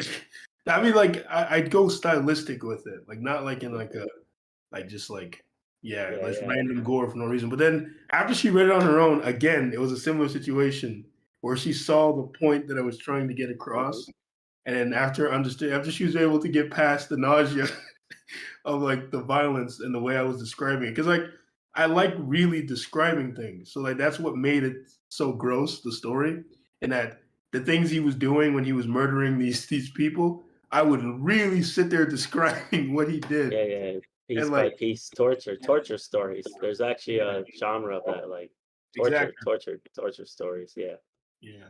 But it appeals. yeah. But I don't write like that anymore. I don't really just spill out violence like that anymore. I will spill out some dark thoughts. There'll be like dark things that happen or like things that like characters are thinking in my stories. But yeah, like much like you said, like a lot of my original stories, well, my first ever stories were very imaginative and they were also very positive. But then when I started reaching my teenage years, they just became dark musings of my own thoughts and feelings. So like a lot of them would just be like very dark observations about about the world. Where like it'd be like me making fun of things, like a lot of satire. Like I remember one of the funniest things I ever wrote that I still enjoy. I might release this. It was a short story about this restaurant that starts serving human flesh, and everyone starts eating it because it's the new trend.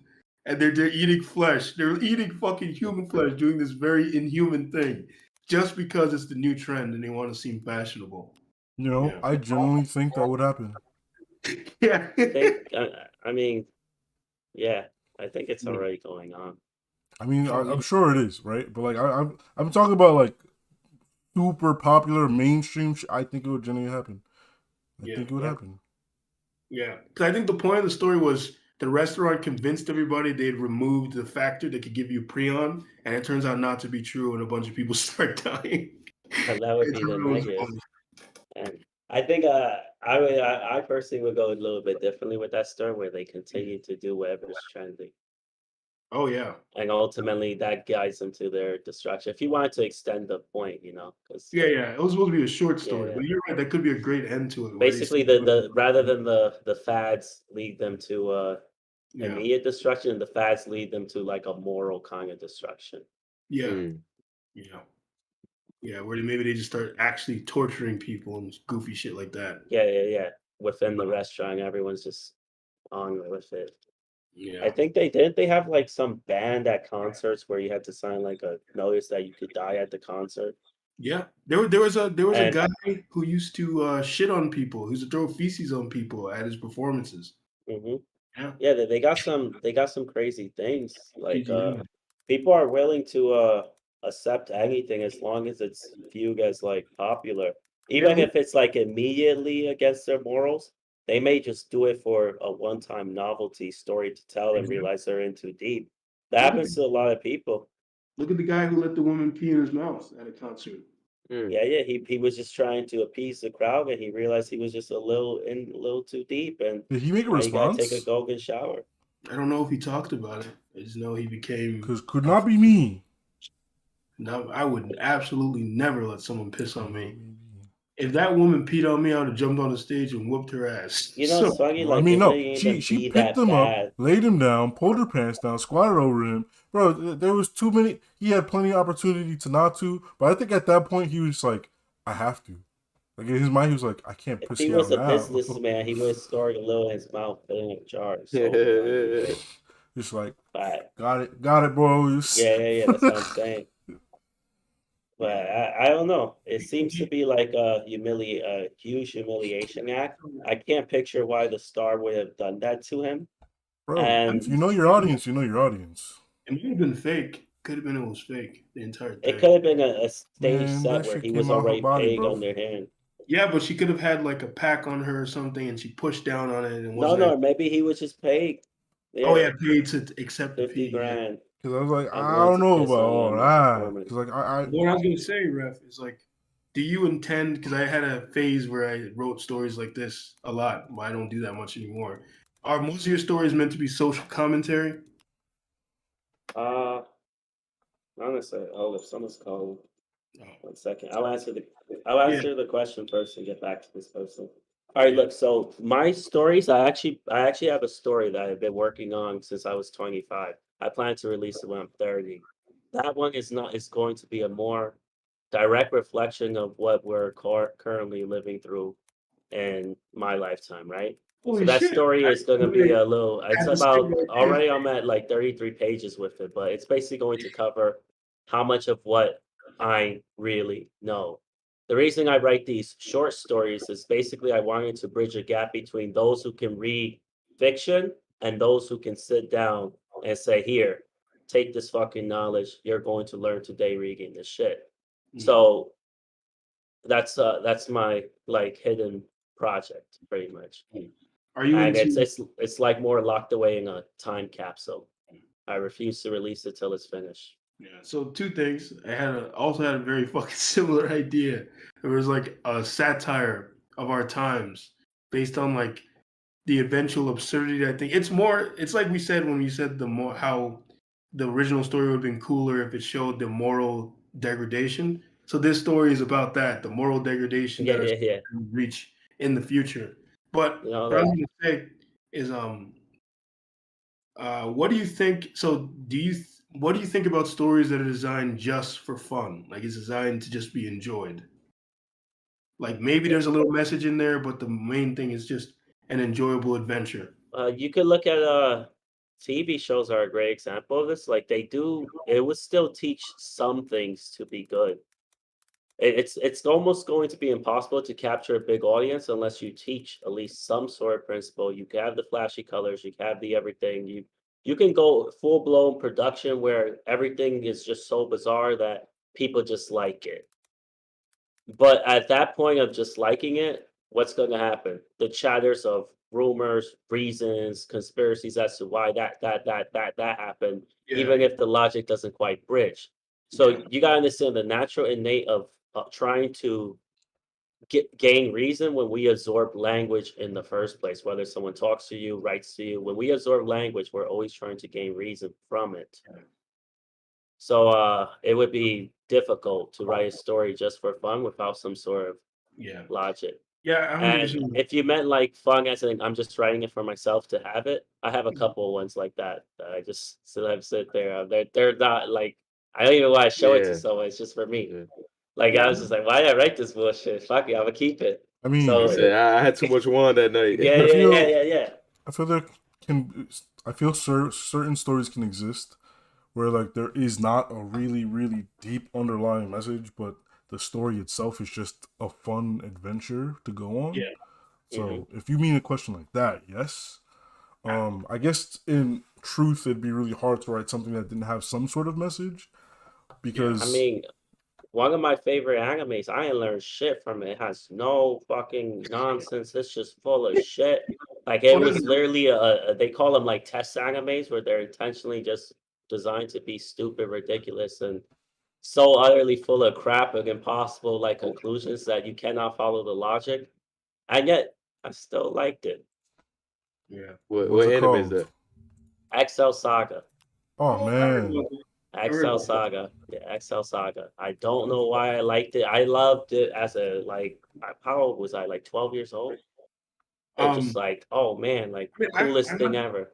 I 100% agree with the idea though, that it's hard to write something without meaning because even with my most recent stories where the general theme was to kind of replicate the trappings of old school pulp novels, so like action adventure novels, like there were cheap adventure novels called pulp novels back in the days, and those things were like 10 cents. And it would be like these random two-fisted adventures, right? Where you're just seeing, usually the protagonist is like this perfect guy and you're just following this perfect guy doing just beating everybody because he's perfect, you know?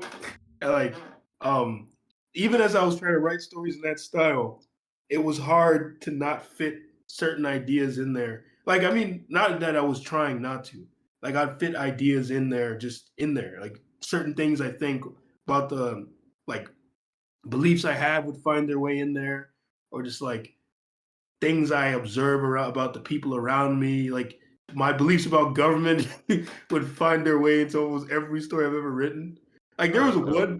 there was one thing I was writing, and I'm still writing. I'm gonna release it one day. That I'm 100% sure would make me see like I didn't intend it this way, but if people would read that story and think I was a fucking fascist or something, just because like But you are. I'm like, let's Because you not get into are. it. It's like Let's not get into it. Something a Yeah. fascist would say. Yeah.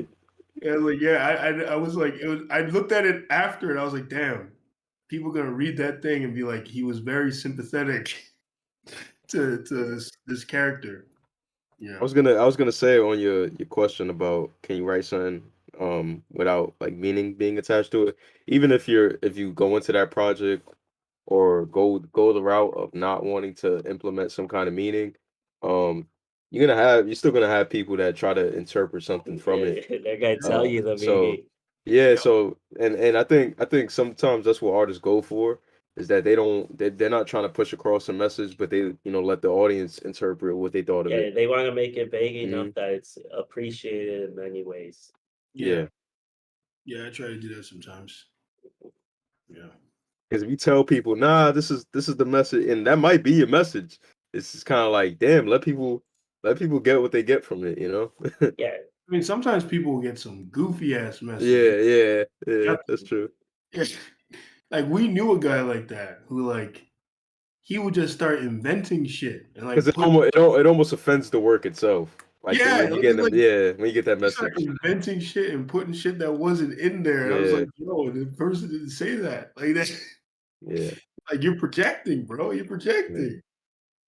Man, that's one I hate projecting. Like Like there's you characters clearly written for a reason to get off, in exactly. certain but in certain isn't that stories. if someone can make that extreme like logical jump that this artist met something after they read that, I would try to figure out what kind of life event that person had to have him be able to make that link. It must be something he knows that I don't know because I can't figure that out. That's a great I do try example. to have You some said, man, patience I with was people, drunk when I but wrote this shit. I wasn't I even thinking I, I that. pay for my More. patience. I Yeah. remember one time I got drunk or I was thinking I was high or something and I wrote a Mhm. story.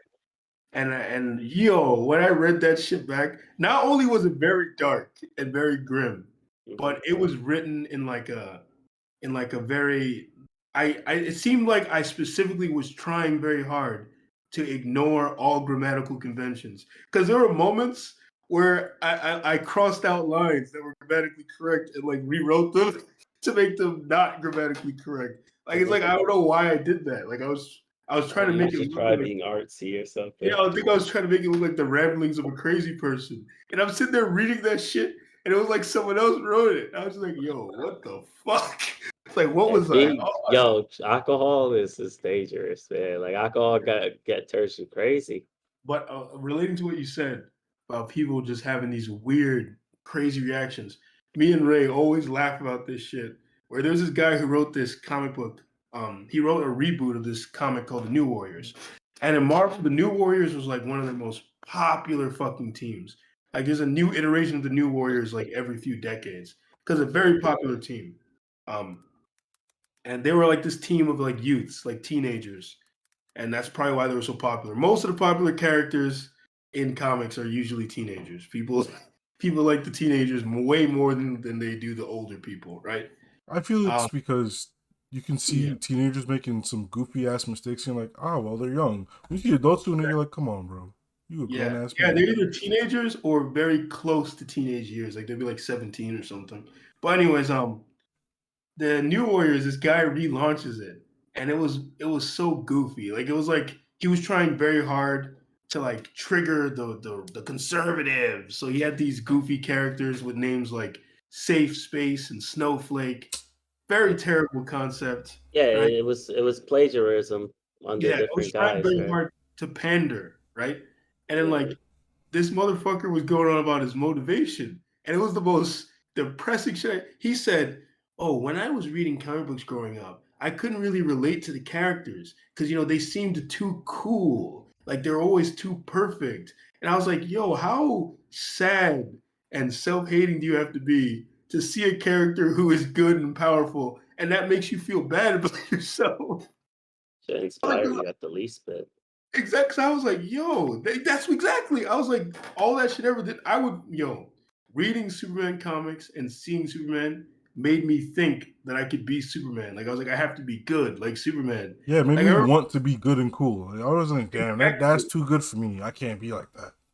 Yeah, What if you the total opposite of that? Like you don't have the same physique, you're overweight. You You're think I look anything like similar. Superman? No. EJ, look me in the face and tell me if I look like Superman. Do I look like that nigga Peter Parker, bro? I would No. read Spider-Man comics and was like, yes, I gotta But be it like that. inspires you to be better. It Like inspires I you. didn't want to be Peter Parker, right? I It's like- wanted to be like Spider-Man, right? I wanted to be like, Yeah. yeah, like I gotta not like even if Peter someone's Parker like was getting bothering bitches, me, bro. look, It's like- man, it's like that's the Michelangelo. meme. Like it's not he's not always getting bitches. He has What? a shit life, bro. Woo, He got a woo, shit life, bro. woo. It's like Michelangelo's David. Superman looks down at you and tells you you can be better. And you look at him and you say, yes, I can. You're like, yes, I can. But you go back in your room eating Hot Pockets all day, just like laying That's back. if you don't actually act on it, right? Now, Yeah. the weird part is like, Yeah. even if he wrote that, what doesn't his comic mirror exactly that, but with whatever terminology and nonsense he wants to add to it? Like Oh, his no. art isn't really creative, right? No, It's the guy who it's the made that. retelling of the same story, but just with altered names and altered characters, so they feel like you can relate. This is a man with the obsession in the physical realm, because here he could have looked up to it and had no problem with how they physically appear and got the same morals, and he probably would end up looking like a superhero, Exactly. you Yeah. know. But I mean, because the he thing is- he let the like fact that they look better than him separate him from Yeah. linking and Yeah. understand that he learned nothing. It's very similar to people who kick people out their friends group because the person has an opinion or anything that they just Yeah. can't On mirror line or with, they can't yeah. understand. Yeah. Yeah. It's bad behavior overall, I would say. So I'm not surprised to see that be his reason His reason, for yeah. writing the comic. Yeah. Cause yeah, man, every time I looked at Superman, like I said, my inspiration to never lie came from a Superman movie. From Superman saying to Lois Lane that he never lies. He's like, I never lie. I saw that shit and I was like, that's how I'm gonna live my life. It's like Superman, okay, I'm never gonna lie. And I Yeah, went I forward, think that's a very never noble lied. pursuit. I don't like to lie either. I also don't. I actually don't. Yeah, I don't really lie, and I never really stole. Yeah. No, me neither. I don't like stealing Yeah, either. yeah. Um, I just find them to be wrong. Like I just look at it, I'm I don't not steal doing from that. people. mm. Fuck I don't corporations. steal from stores or nothing. I just can't do But it. Fuck in Walmart. regards in regards to EJ's point about like the guy going and eating hot pockets, like I've designed a character who I'm gonna release soon, where his point is to show you that like anyone can evolve, right? And like when you begin the story, and this is something you typically see in anime, I guess, but I specifically wanted this character to be like his body is not the optimal like look, you know? All he has is his mind. And over time, he's not even trying to improve his body physically or anything. But over time, after chasing a certain pursuit, his body inevitably starts to become more fit. And he starts to become more fit as a person. Because you know, he's changing his life so that he can That now self-motivation. I think, exactly. like I said, I think doing good deeds keeps you younger. I think it's very good to be Yeah. positive. I think it saves you from a lot of health elements. I think it protects every cell in your body to just make sure you're doing the right thing and staying positive. Yeah. I don't think there's ever going to be a downside to that. So if someone got stronger and fitter just because they chose to live more positively, I'm sure that's Yeah. well in the terms of reality. And I think that's a part of reality they want to hide from people because they Yes. kind of got people doing the worst things thinking they're going to gain. What's the toll on the physical, the mind, and the soul?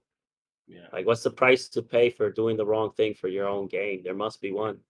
I mean, if every rich celebrity saw about how they sold their soul for riches, then very much so. If you can sell yourself out to sin for riches, Yeah, and well, that's you'll another decay thing. yourself. One last thing before we get the hell out of here. Yeah. My God. It's funny. So one thing about success and like trying to get attention for your work is the scary thing about true fame is usually in order to get true fame and recognition, you're gonna have to do some dark things. So I Some really big think favors. yes. Some big favors behind I closed think chasing doors. after I think chasing after fame is something no one should ever do because Yeah. in order to reach true ultra fame, and you know, this is people can argue with me about this. Everyone you know who is the most famous motherfucker alive, they did something dark to get there. It's Mhm. you don't you don't understand the way the Dark. How dark is the I question? don't How want to get dark into is the it. question? But that's for them to know.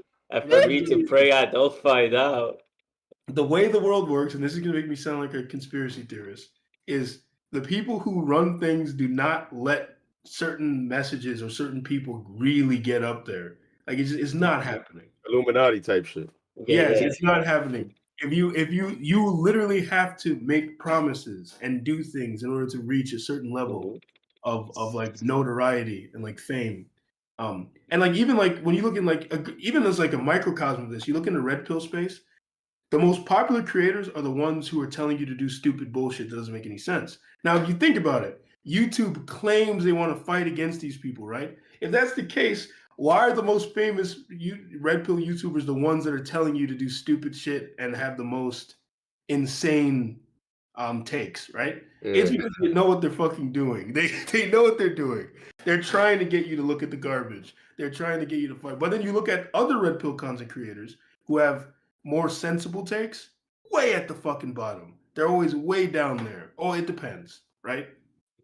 So there you go. Outlandishness sells. Yeah, that's all I All wanted right. to say before we get out of here. Mm-hmm. Anyone else? Get that up. I gotta Uh, call this person back. I got one thing. I wanted to say this earlier, but I couldn't think of the quote. But it pertains to the whole success conversation. So a rapper that I listened to by the name of Ransom, I sent you his album, Ray. Um, he was saying that this quote resonated with me. He's basically saying that to get what you never had, you got to do what you never done, and that's really I it. like it. I To like get it. what you never had, you got to do what you never done. Yeah, yeah, yeah. I agree with it. I was like, damn, Good that's or That's a bad, tight. good huh? one. Mhm. Good or bad, Yeah. them dark rooms, right? You gotta be in them dark rooms. As long as you're Yeah. not on no casting couch, nothing that makes you have to say fire for that. Fire up on fire. I why say anything? Something I wanna that you'll understand as maybe you get some offers. The day you do things you don't like just because of money and only because of money, you're gonna find yourself doing anything for money. When you're morally bankrupt, Yeah, basically yeah. morally bankrupt. That's basically what's gonna happen to you. I like All right. All one right. more thing. One more thing. How you gonna say one last thing and then say one more Yeah, thing? how you guys This get a this second man thing got a again? second win with that coconut water. What is Yeah, that? yeah, yeah. This is a protein shake. I gotta Oh, call yeah, this man, out person here back. drinking protein. Yeah, Fire for back, that. keeping them waiting. I was gonna make a bad joke, but let me get to the main. Nah, that's the joke I made. Okay, there you go. My English teacher, I had talked to this guy to this day actually. I remember I mentioned something like this, and like the other people didn't really understand. They kind of understood what I was getting at when I said this, and because I used to say some really based things in that class, some crazy things sometimes, and people would like but like one of the things when I said this, he shared a personal story because he actually really understood it. Part of why his art is now just now only being shared is because of this experience where he learned the things that you might have to do. Like his wife was trying to become an actor, and he didn't want to tell us exactly what happened, but it's easy to guess. Some Epstein Ah, kind of ah, stuff where like she really saw the dark side of this industry and what you had to do to get up there, and she was like fuck that and quit. Because I've seen his wife, beautiful woman, very beautiful, so I can understand Yeah, yeah, yeah. what It's sad. could have happened to her. Yeah, And she gorgeous. turned that life down. She was like it's not worth the fame. Yep. Just yeah. I guess we could wrap up there. yeah. That I was think the that's it last for thing on the us. last thing, yeah. All right. I Say say your the thing. final, yeah. The closer? It was good, Oh, The close. closer, yeah. Go ahead. This man. catch you same bad place, same bad time. And remember, if you're drinking protein shakes, fire for that. Fire for that. Figure it out. All right. Yeah, yeah. But why you got one?